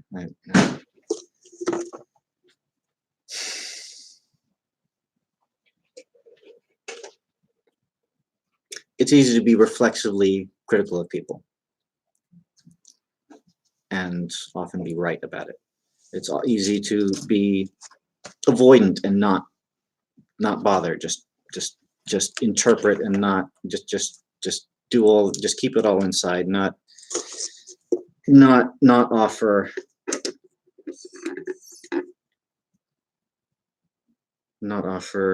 correction and or input, because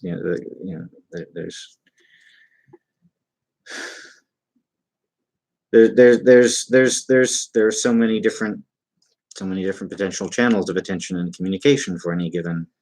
This is what countervalued NI sounds like, by the way. This need to constantly provide correction and input is also a need to not allow things to reduce to just NI truths or NI paths or understandings, because those NI paths and understandings and truths are necessarily incomplete. They're, after all, holistic rather than deducible. There's a fear of going down a wrong path or making an undue assumption or intuitive leap and wrong. Wrong. It's okay to be wrong. Yeah, it's okay to be. It's hip to be square, but it's not hip to be wrong. It's okay to be wrong. It's okay to be wrong. As long as you fix it. As long as you fix it. But wrongness requires correction, or there's a right. You got to fix it or acknowledge it at least. You can't keep your wrongness as long as you acknowledge it's wrong. Yeah, wrongness comes with a cost of some sort, if nothing else than to acknowledge it. It's so. INTP and ENTP agree with on that point right there, 100%. And that takes resources, and I'm all about avoiding expenditure of resources, even when it's called for most of the time. It's hard to, at least for me, it's hard to regard things as replaceable. It's like stuff feels finite. It's like once something runs out, it's going to be run out. It's hard to, like, I guess it's like low confidence in my ability to replace and procure things, and just I want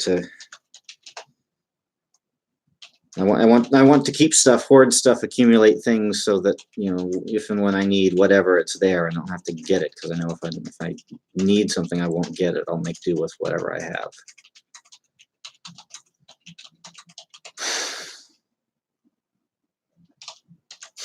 And something I'm constantly torn between perspectives. Something my brother commented on. He said that I try to do everything. I think one difference between INTP and INFP might be that an INTP is constantly torn between perspectives. whereas an INFP is constantly torn among perspectives. Because INTP parses them out in binaries. Yeah, there might be a lot of them, but they're parsed them out in binaries. Whereas NFI uses parse them out in non-binaries. It's a lot of. Let me find this door card. Sounds about right. I think it's a lot of competing binaries. At least 8. Now that I have the late 8 distinct, distinguishable, articulable categories. I've got these. So actually, she'll have the poll exactly on the top of the deck. So this was the frame that I pulled for myself, but really it was what I was going to be listening to mostly. You know, this is the frame of the evening, but it's not really about me. This was the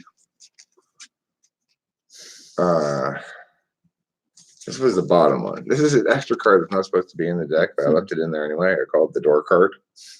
It means it's a door to something.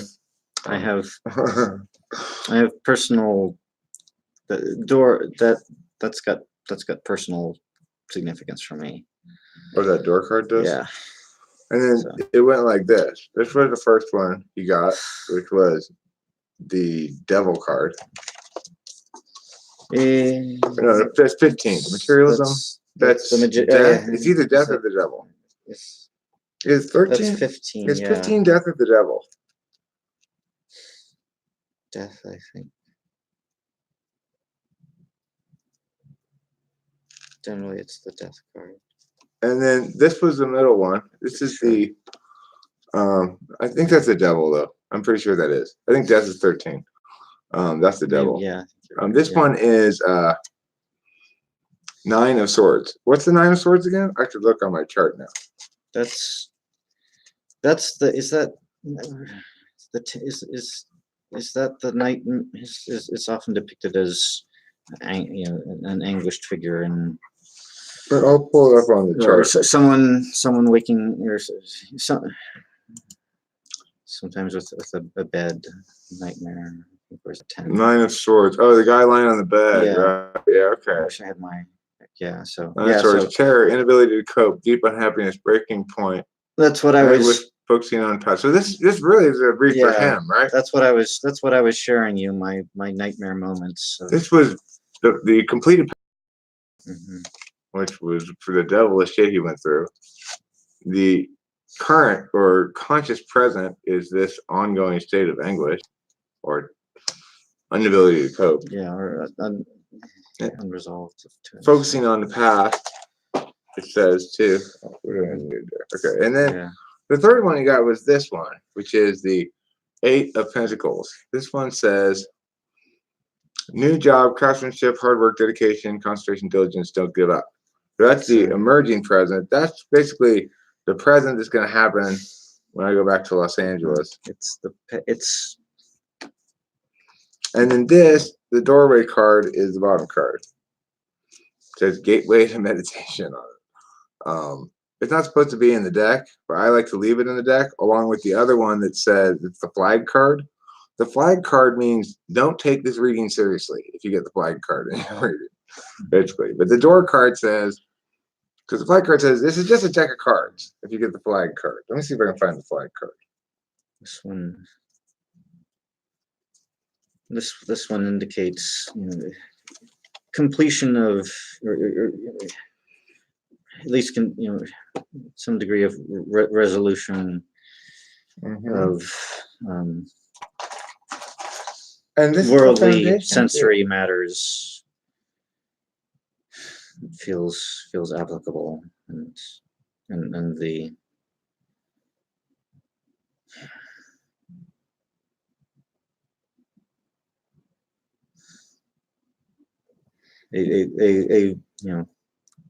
here this guy has assembled what can be seen being made in the 3, and that's got some personal associations for me regarding my just getting in touch with myself more, through doing doing some TE, I guess. I've been, pulling myself a bit out of my head and my ass. Well, Right. you did encourage me to come here. Yeah. You could have said no or just said nothing. You know, that's making a decision. It's pulling the trigoro, as they call or at it in least Spanish. going along with, because it was cool seeing, seeing you think about here, coming here, and I was like, sure, I'll try the idea, but I wouldn't have said, hey, Eric, you should, I wouldn't have, unless you were, talking about coming to Arizona already, I wouldn't have. See, if somebody were to approach me like that and say, you should come to me, yeah, people do, but the place they always say is far away. If somebody said, you should come to Nevada and visit me in Carson City or something, or I don't know how far away Carson City is actually, but I'd be like, yeah, okay, that sounds good. Because it's doable. It's like, you should come visit me in Serbia, Cloud, if you want to say something like that. When are you coming to Serbia? Probably never. Mm-hmm. Not because I have anything against Serbia. It's just, it's not on my plans of places to go. I do plan to go to Norway someday. That's going to be a long plane ride. Yeah. I hate long plane rides. Hopefully, by the time I go to Norway, I'll be rich enough to go first class. That'd be nice. Definitely not staying first class tonight at the day's end. It's pretty squalidly. But, $90. Cheap enough. Okay. Any other things you'd like to discuss out? Take your time. Not in any hurry. Let it all come out. Like that one time when Billy stole your sandwich at school. I guess I want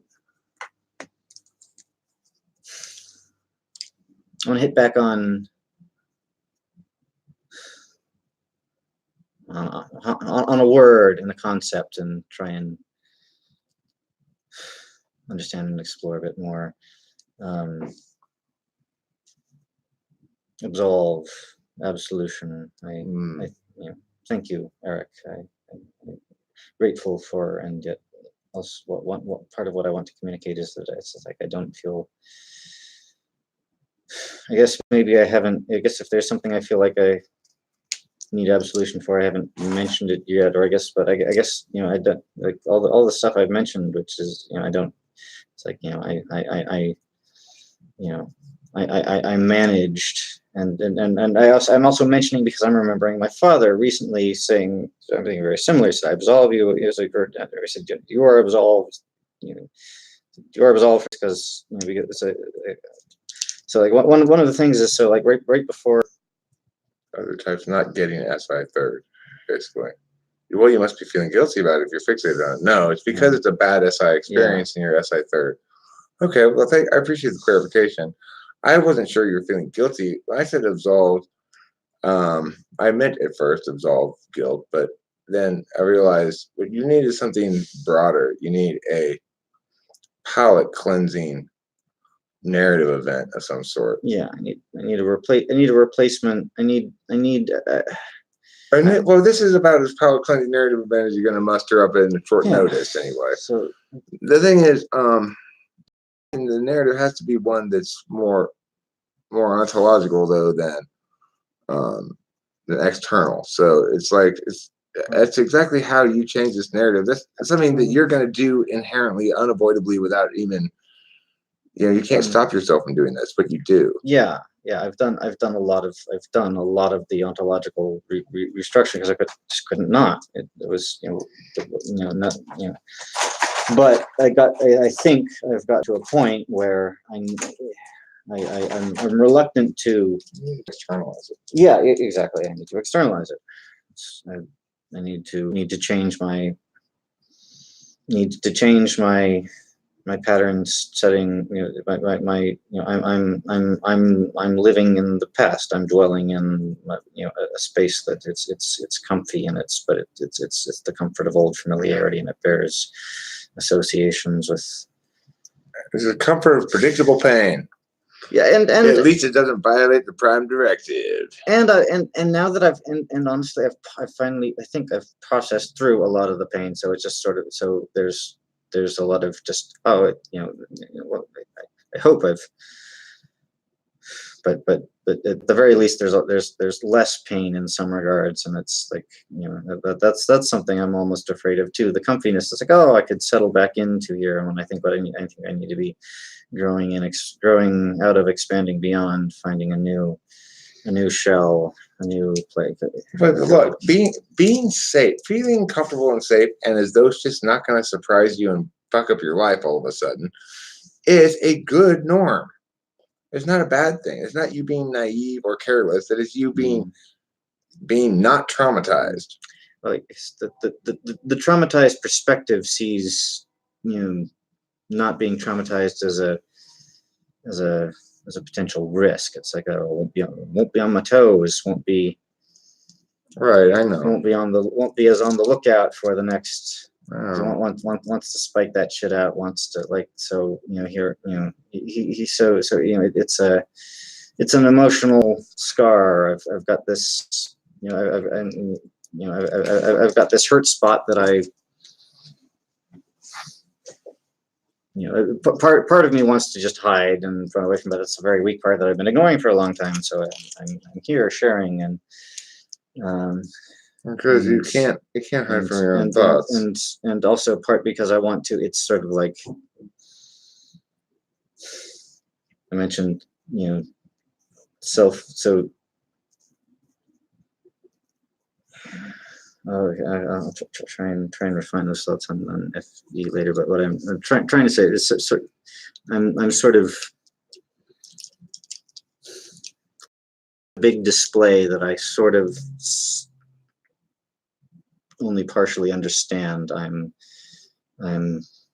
both. It's like bait and a warning at once, to put it crudely. I'm trying to advertise my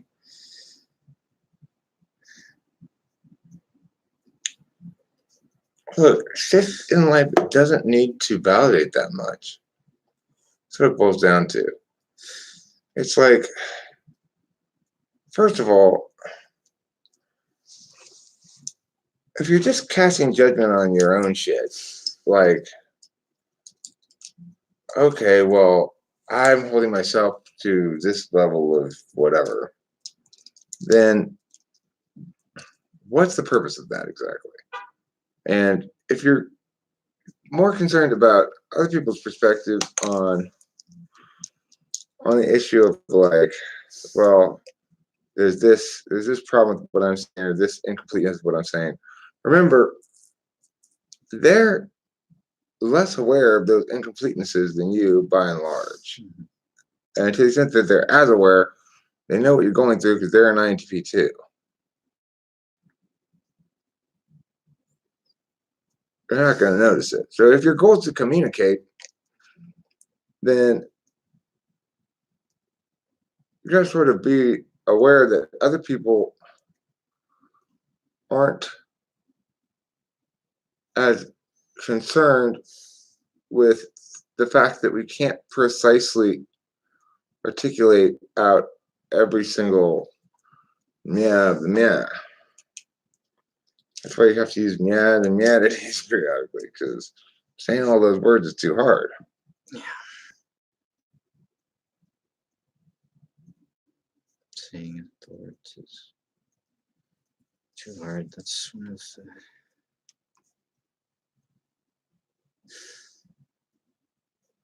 It's very interesting, though, how differently a action deliberator type versus a knower type does this kind of neuroticism.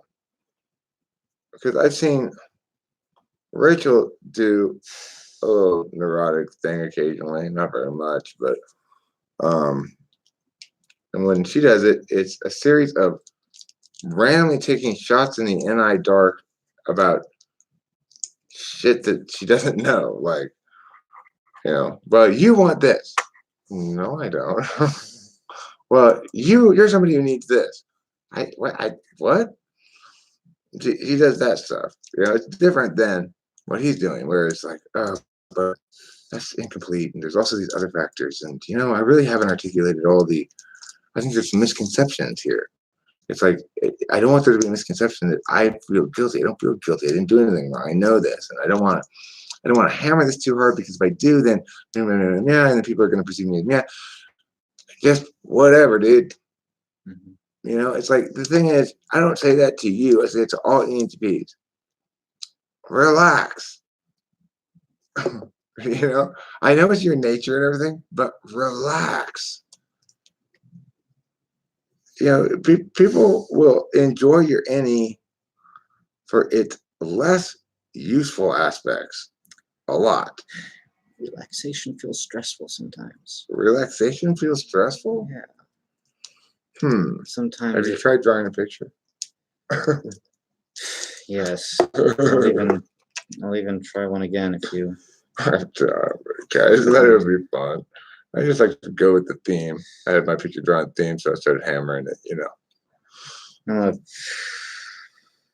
I'm a really anal perfectionist. If I'm going to draw something, I want it to be perfect. I want to. Well, hey, look. Or either that, or be complete unconscious discovery, and I don't really like that because I don't know what I'll find, and don't always like what I find. Look, listen up, poor small boy. I want to show you just how easy it is to achieve absolute perfection. There. How long did this take me? Not very long. Well, not quite long. Not at all. It says not long, but still completely, absolutely, flawlessly, yes, delightfully perfect. Economy of effort. It's not even done yet, and it's already It's already perfect. You've done even before it's done. It's already perfect. That's the kind of mindless confidence that you too can have if you'd like. Reminds me of a. Says a lot by saying so little, and that says much. I think it needs a few more lines. This guy's shirt needs some lines. I want to draw. I don't have the right paper for it, but would you like another card? I want a card. I want to tell. Here you go. I want to tell a story. Tell a story with drawings. Tell a story with your pen. Use your pen like it was your mouth and tell a story with it. So set. Tell a story with your pen. But I want, and now I want to try and resolve some of the stuff I was trying to say I was going to finish before. All right, you do that. Oh, okay, yeah. First, I'm going to draw a reminder. Boom. Reminder there. Refer to it. So my dad said I was. So part of. So I figured so.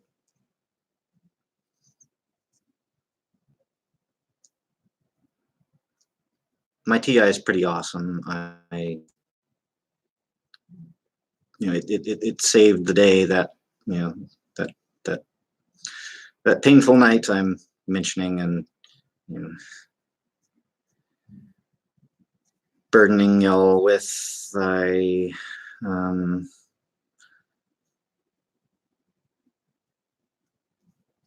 got in a big verbal fight with my lady. I was on edge. I was suspicious. I was worried. I was in one room. I was on the phone with their mom saying, "I'm worried about her. You need to come now instead of later." Unbeknownst to me, she was swallowing lots of pills. So I was lucky. I was already mentally primed. And then when we went to bed, we were both feeling sad, just that our conflict and lack of ability to communicate. We just there was like clash without any resolution, because I think we totally conflicting polars, and just crossed wires of type. It sort of, it sort of felt easy superficially in the beginning because we both went, introverted judgment, extroverted action function, as I said. So it's superficially, but ultimately superficially similar looking, but ultimately very different values and needs. And one of the and I got I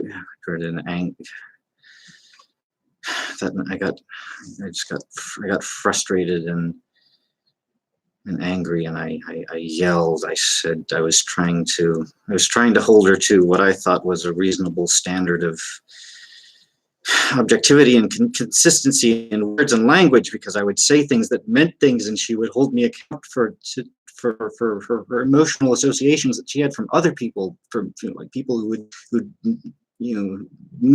misused or abused certain words or phrases, and I would, here I am trying to be clear and careful, and sometimes there's just a random landmine attached to something that didn't have anything to do with me, anything to do with the meaning, and she couldn't help it. And so I can remember just getting frustrated, and the voice of and it felt like the voice of God coming out of my mouth, that you failed the test. And she heard that as coming from me at her, and I heard that as, I willed I said it consciously, but as I said it, I realized I'm really talking about myself here. I failed.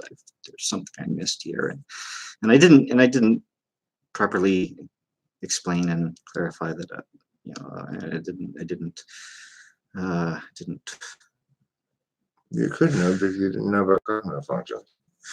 There's no other explanation that would be explanatory. Every other explanation would be arguing one or more frames without recognizing that they're independent and often exclusive. So we both failed the test, and I said that in a non-judgmental, we failed the test. It was are these compatible? And test failure determined. It was like, in an emotionally neutral way, mechanistic. We tested positive for relationship incompatibility. Yes, in a very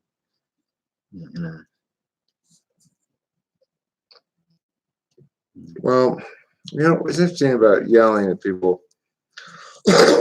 She asked me to, I just try and finish this to knock it out. She asked me not to be angry at her. She said, "Please don't be angry at me." I said, "Of course." So I was just feeling inadequate. I didn't know how to communicate with her. I didn't know how to make her feel safe. Didn't know how to feel safe around her without insisting on something she couldn't give. And also, and I was also using attribute, the scripture stuff. So figuring like, that's what I found before cognitive figures. Okay, I'm giving her a lot of anxiety because I'm naturally messy, slovenly with polar SE, and she needs tidiness, and so I was feeling stressed out by the need for order, and she was feeling stressed out by the chaos, and so we were just poking each other's wrongs all the time, while trying to cling to each other for comfort that we couldn't get, couldn't quite give, couldn't quite get, feeling down ourselves. Certainly I was, for not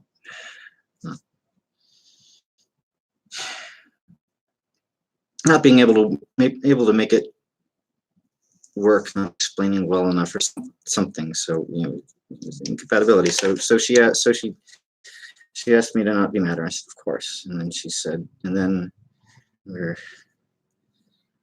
she was dozing off. She said, "Promise you won't be mad at me." I said, "Yes, I promise." And that was, and that didn't make sense to me, that she would ask twice for me not to be matter or the same thing, which made me think, well, logically there must be a second thing that she hasn't mentioned. She must have, you know, and that one.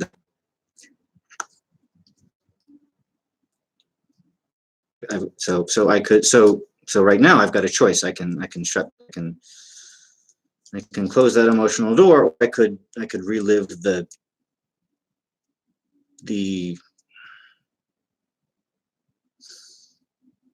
terror of suspecting, realizing, oh no, she did it, and then having to try and wake her and start saying, talk to me, convince me you didn't just do what I know you did, and she didn't. So I called the ambulance, and it worked out. Though she didn't, like I said, she wasn't she didn't hear just how close a call she got, until rather after the fact from me, like it's been almost a year later. I mean, just bad communication. People, I don't like it when people try and keep things from people, worried that, oh, it's for the good. I probably do it myself. One of the things that's got me personally dissatisfied about myself is, and I'm wanting to get resolved and past some shit, is that I feel,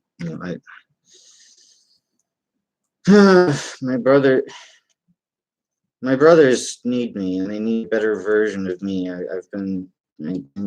have two brothers. One's almost 4 years younger than I, the other 11. So one's 11 years younger, or yeah, 11 years younger. So he's early 20s and a mid-teen. He's on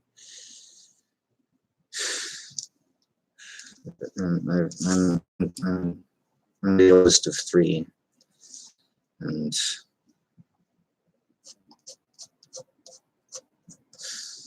feel a sense of duty. Yeah, and I had some admirable ambitions and thoughts about how I was going to be once I was independent, once I was out from under, out and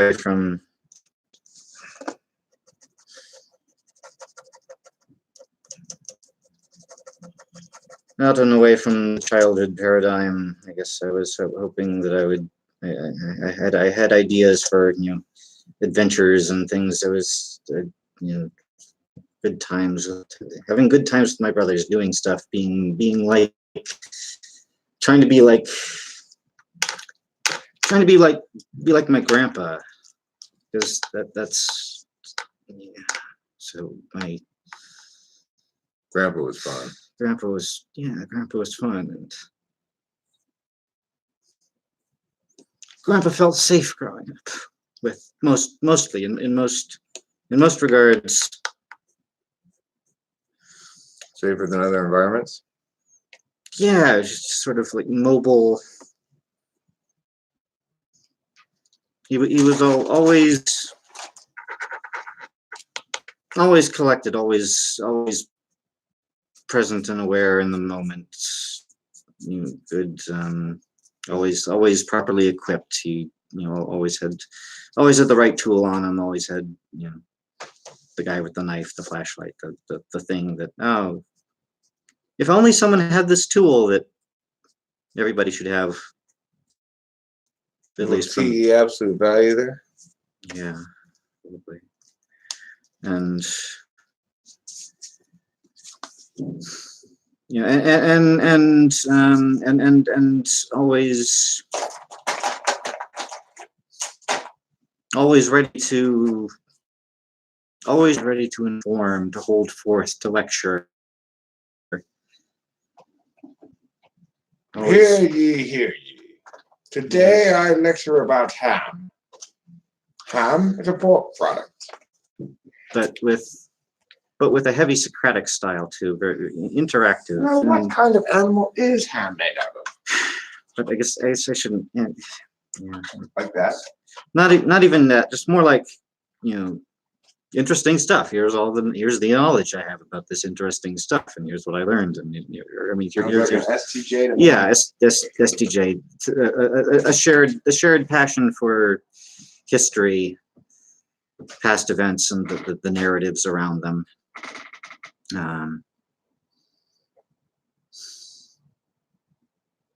Real connection to the past, so,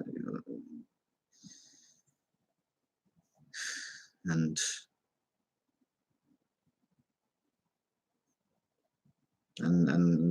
so I was close with him as a kid for the first decade of my life. He was very close, and then visited him a lot afterwards. But my brothers got a lot less of that. They were much younger when he moved out of state. So there's a degree of just cultural experience and teaching and enjoyment, and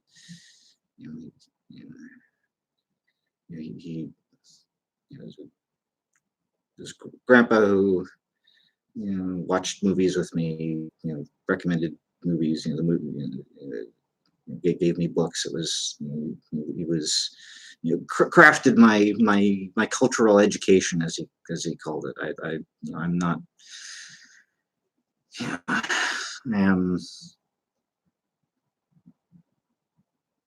I am almost. I am largely unschooled in the modern sense. I did a couple of years of school in the modern sense of a building to go be in a school building with similarly aged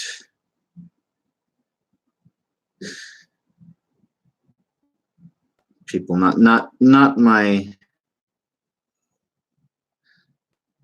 environment, or rather, I benefited specifically. I picked up a few useful bits of training at a place or two, but it was particular.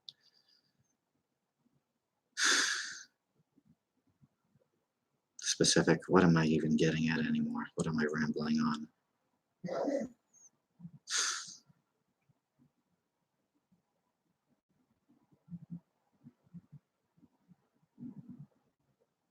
Oh, I try. I'll rewind a bit and try and finally finish the addendum. My dad said that I didn't need to feel any feeling of responsibility to not be mad at my ex, because she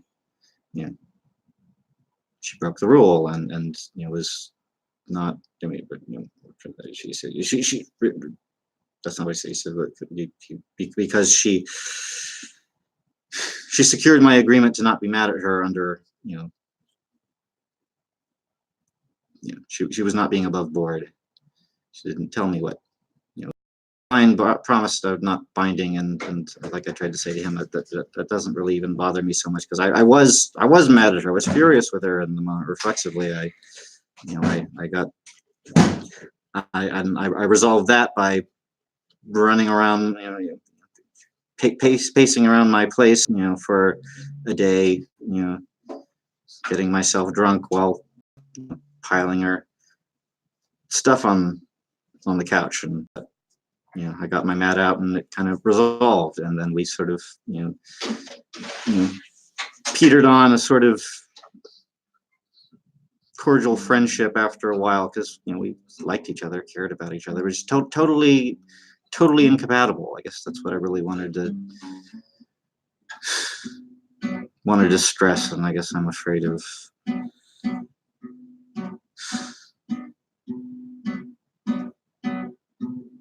somehow repeating. NCPs are known to take on challenges in relationships. Just seems to be how it goes.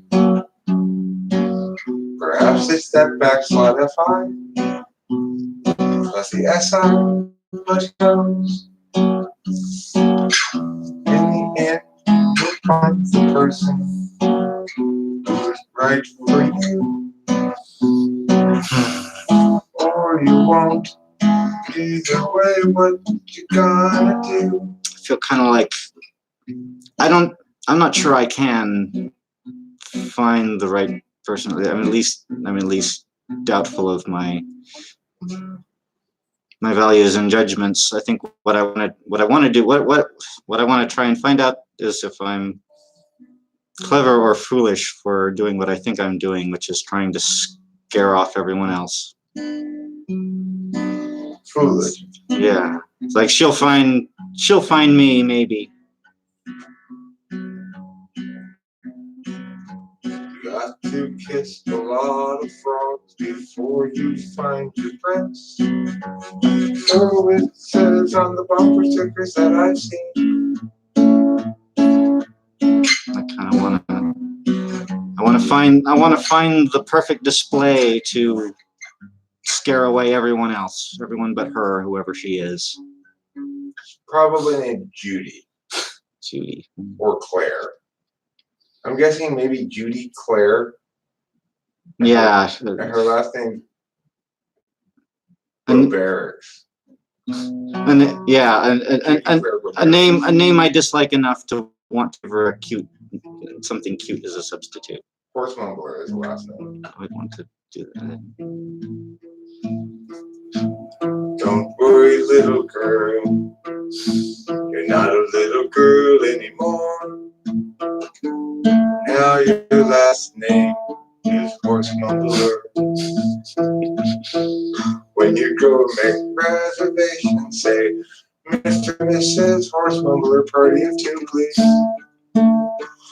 Everyone will be like, why was that really your last name? And I'll go, yeah.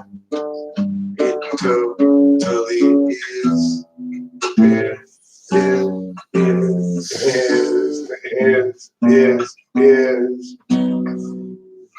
beef. I mean, that'll be fun for her. Mrs. Judy Horton. She's a registered nurse who works in pediatric oncology. So you're really, it's going to be a dark household. No thanks. Maybe she's looking to get out of it. Okay, she's a for a living. I want something to the tune of Countess and KKSP. I like their notion of the house in the hills, the cats and the kids.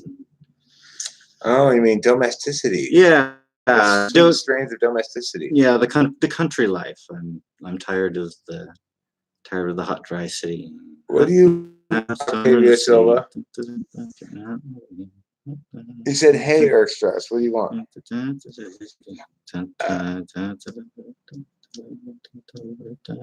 Tell them you're dark burner. Give lots of head. Something. I have my glasses. I can't see shit. Who's this? Theo Servino. Something. You know, there's some mountains around here in Tucson. They're not really mountains per se. They're mountains. Mountain like we got tall hills. We got a few chains close mountain. It's like Mount Lemon. That's a legit mountain right here. It's like an hour drive, and you're right on top of a sky island, they call it. It's a temperate zone, pine forest. You go from desert to forest, 30-degree Fahrenheit difference. It snows there in the winter. It's like down in the valley, it occasionally snows, a teeny bit, like a day every few years. Tall, muscular, dark brown hair give lots of head scratches. Oh. Who's this? Tall, muscular, dark brown hair give lots of head scratches. Oh. Tall, muscular, dark brown hair give lots of head scratches. Oh. Tall, muscular, dark brown hair give lots of head scratches. Oh. That last word was kind of important. It really changed the meaning of your comments.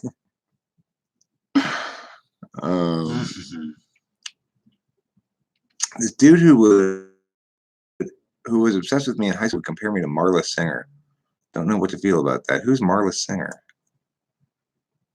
I'm looking forward to next stream with more. With less moisture? Yeah, less of my own dumb dampness. No, it's not dumb. Sorry for. No apologies necessary. I mean, this is so much live streams I do. I haven't even been able to listen to recent live streams. They're fucking boring. It's just me, like,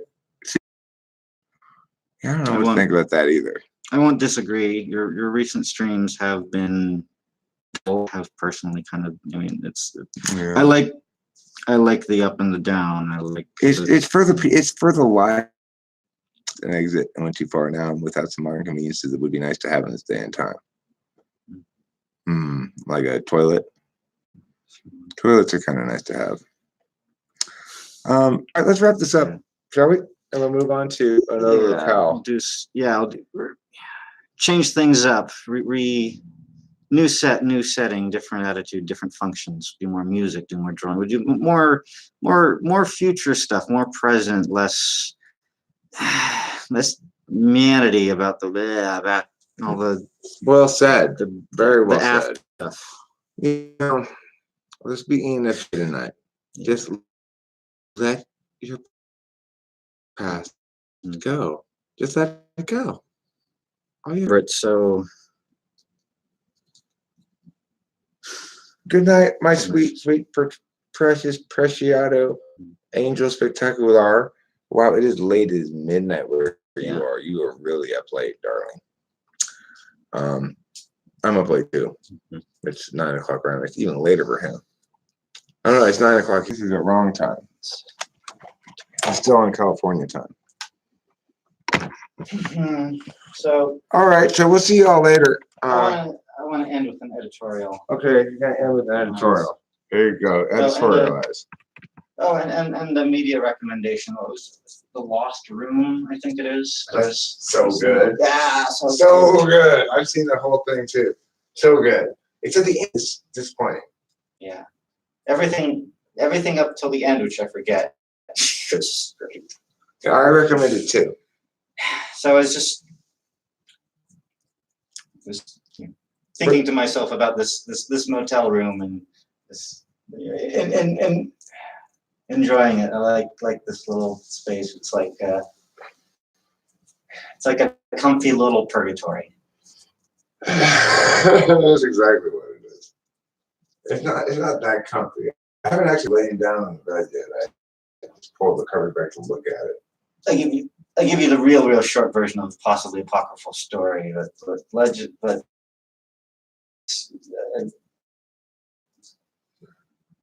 I've heard it told that. So I think so. Purgatory got canonized into the Catholic faith. I heard it came from Ireland. I heard it was sort of an inventive compromise St. Patty had to come up with to sell the Irish on this on this order of the world. This. So wait a second. You're telling me if I sin, I go to hell? We're gonna be having nuts. Okay. Particularly that part of heaven just sounded too good. It was like, oh, it's either or, great or awful. It's like, what is this? There's got to be something else. And there's like, the heaven, it just sounds, too good. And okay. I forgot to tell you about the middle one. It's purgatory. Okay. Yeah, and so to the dreary-minded Irish, at least according to the story, it was like, okay, we can accept that. It's like that's. I'm gonna pee now. Yeah, we can. It's a little more believable if there's a stint in purgatory, for a while. The idea of going straight to heaven, that's a little much. Something transitionary is desired by some.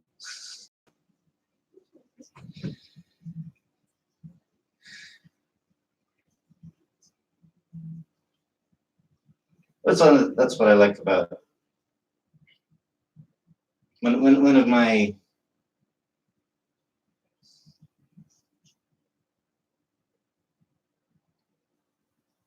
two of my reasons for fondness of Professor Tolkien's Legendarium, his mythic paradigm.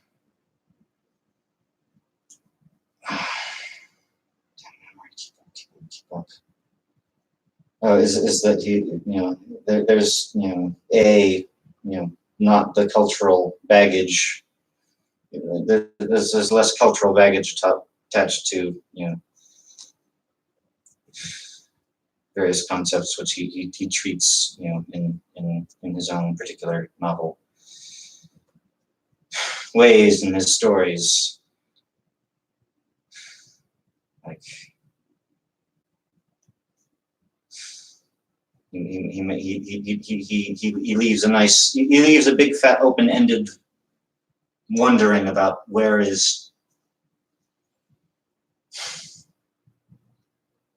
the souls of men go after death, when they leave the confines of the world.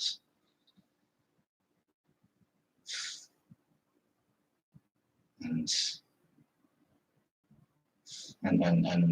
before that, for all the children of the Luvatar, are. I'm pretty sure after we die, our souls go off-roading in the desert. That's what I've learned here in Arizona. I like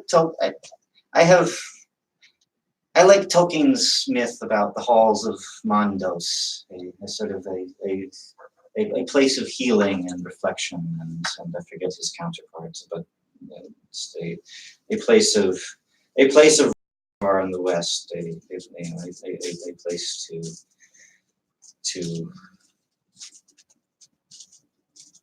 to heal from sorrow and come back and for the elves, come back to the world, and for the men wherever they go.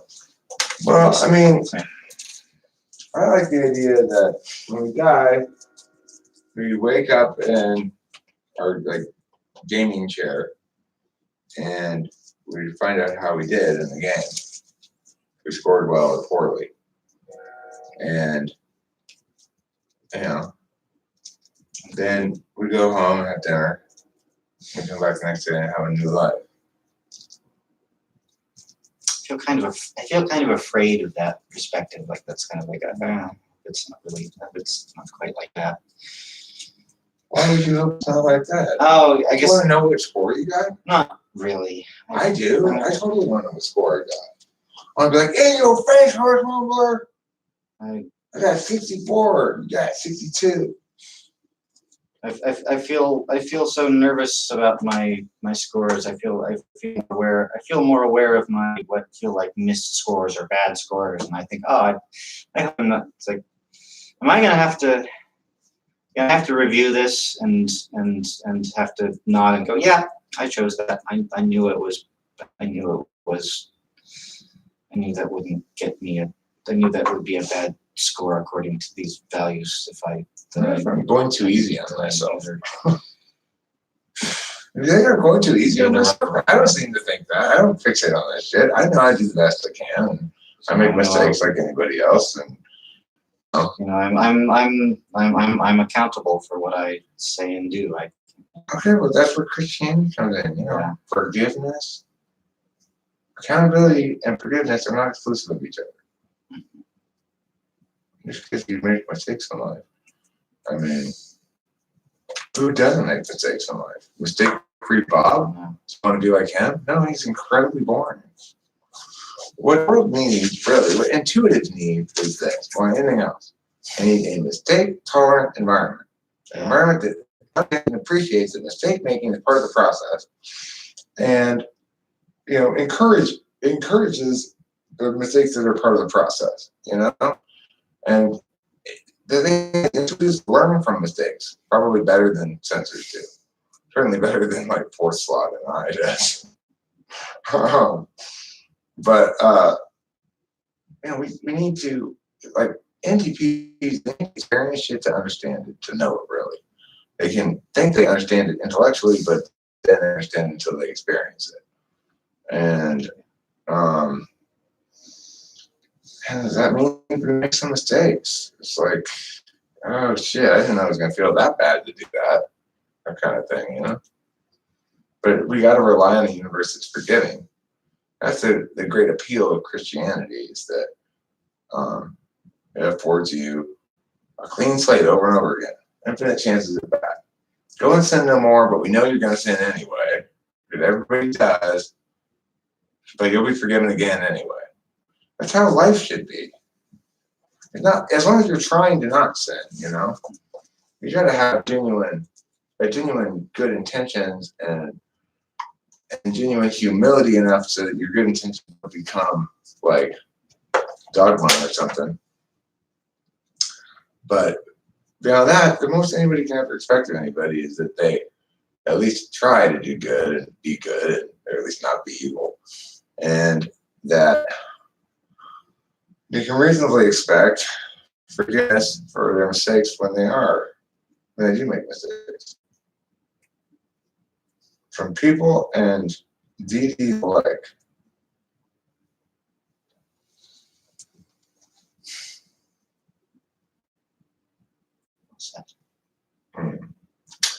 All right, well, that's it for this live stream. Thanks for watching. Don't forget to keep playing cheese. We'll be back with another video. Maybe a live stream, maybe a video. We'll see what happens. More fun stuff.